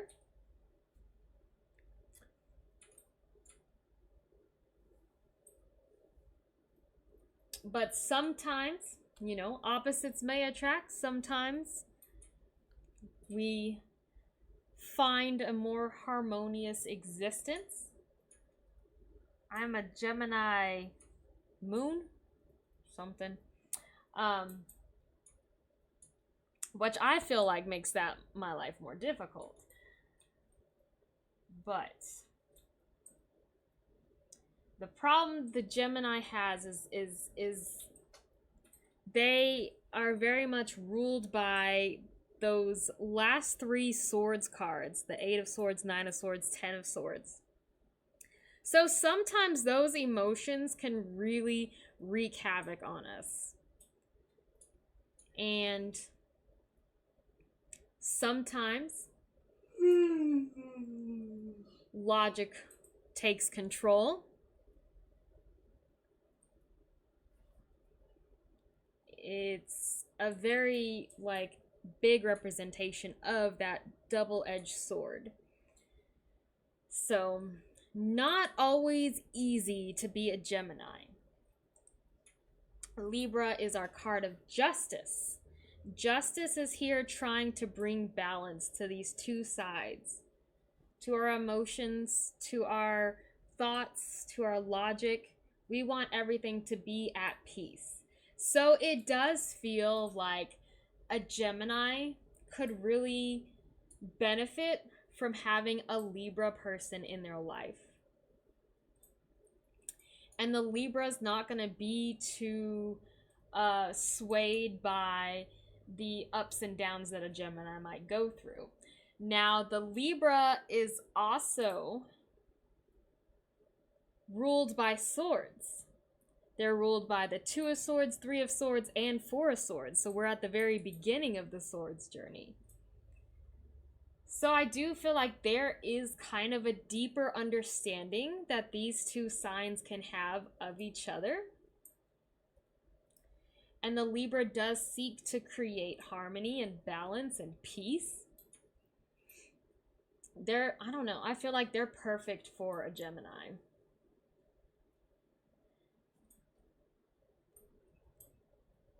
And it's funny because oftentimes, especially if he's an October Libra, like more towards the end of October, he tends to seek out that Gemini energy to kind of get away from the mundaneness of all the balance that he tries to create in his life. He is an October Libra. So that kind of makes more sense for this connection.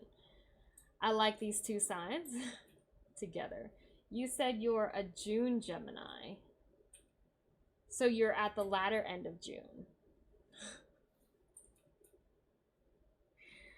Woo, that's a tough Gemini.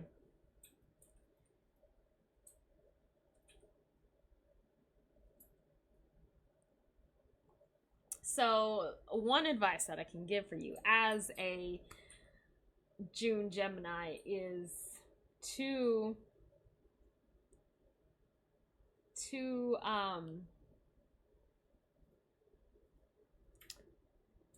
try to look at smaller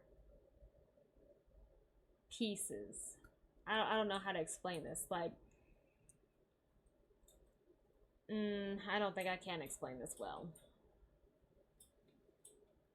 Sometimes you'll have like an idea of how things should be, or this grandiose gesture of love or something like that. Like you expect something big, and then that big thing doesn't happen, and then we can get kind of emotional about it. And sometimes we need to not like put so much weight onto the big fireworks or the big fire show, right? Sometimes we just need to enjoy the smaller pieces that we get to help kind of curb the anxieties we may have in our relationships. I don't know if that's making sense. I'm kind of just talking. Nothing makes sense. Nothing makes sense.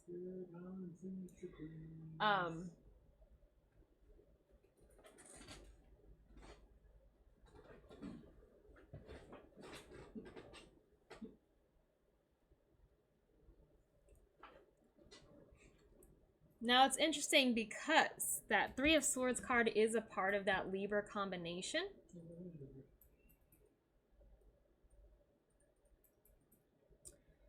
And so with that Three of Swords, there may be times when they do like to have their alone time. So they may not want like to be constantly, you know, love bombed or something like that. Not that you would do that, but like sometimes they do like to have that alone time. They kind of need that individual time to themselves to bring some balance back in, you know? They need to escape from chaos and turmoil every once in a while. So I don't know if he is that type of October person where sometimes he needs to take a step back and it gets quiet because he needs to like reset mentally or something like that.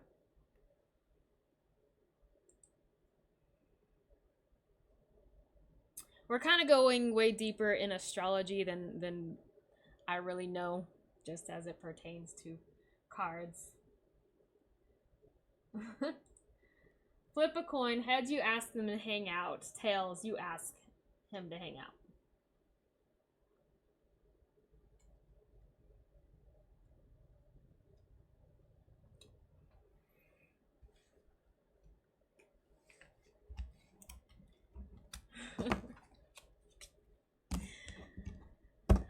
Whew.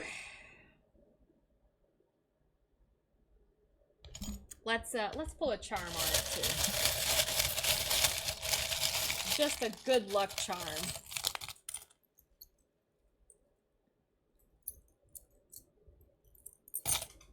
We got the cat on the broom charm. Cat on the broom charm.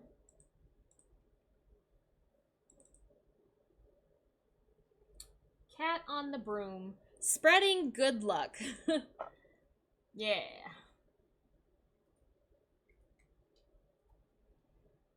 We are spreading good luck. Spreading positivity. A good thing with the broom is that the broom kind of sweeps out the negative energy so that the positive energy can come in. So, it's a good sign.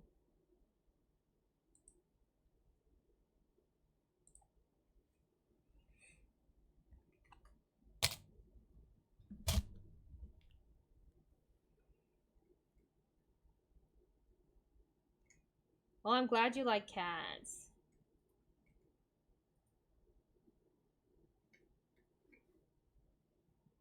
That's my cat. One of them. Gross. I just think it's funny because he's laying like that. This is him when he looks normal, but he had to have surgery.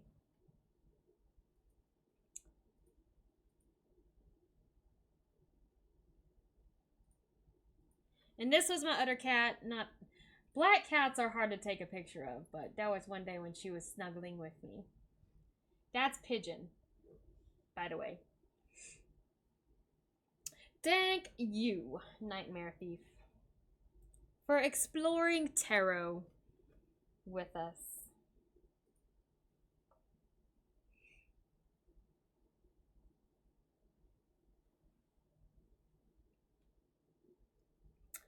All right. I hope you do.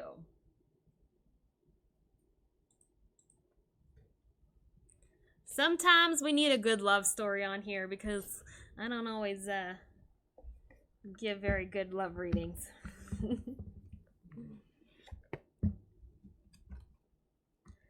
I think that we should wrap things up with a oracle card for the masses because I think the oracle cards are so cute. And then we'll probably say goodnight.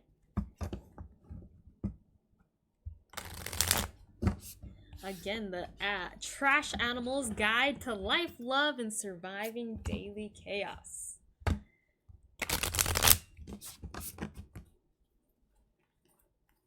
Come on, dumpster fire!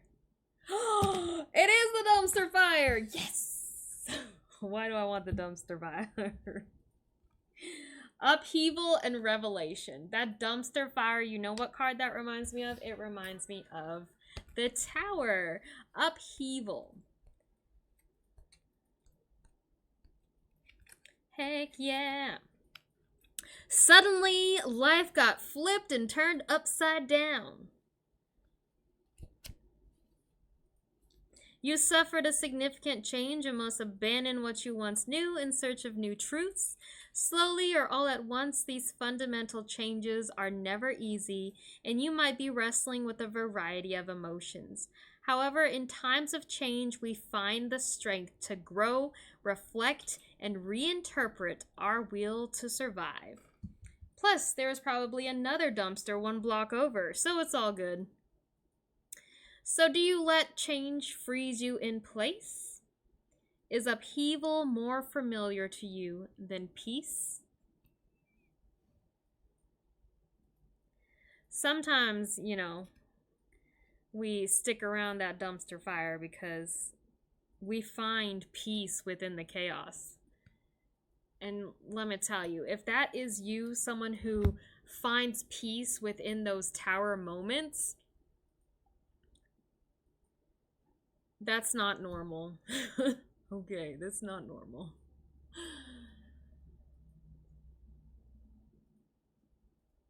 I feel for you.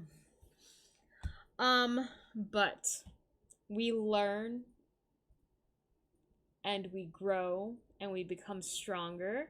And with that Tower card in reverse, we reclaim our space. Because it's not an ending. The dumpster fire is not an ending. It's a temporary upset. But not forever.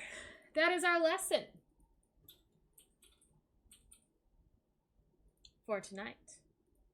I think we're good. everybody, go out and be happy and reclaim your space. That's it. All right, I'm tired. Good night. Good night.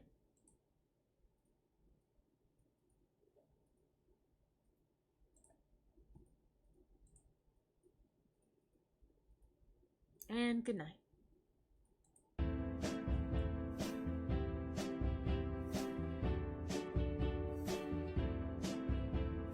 Flickers in her gaze like stars in the night sky.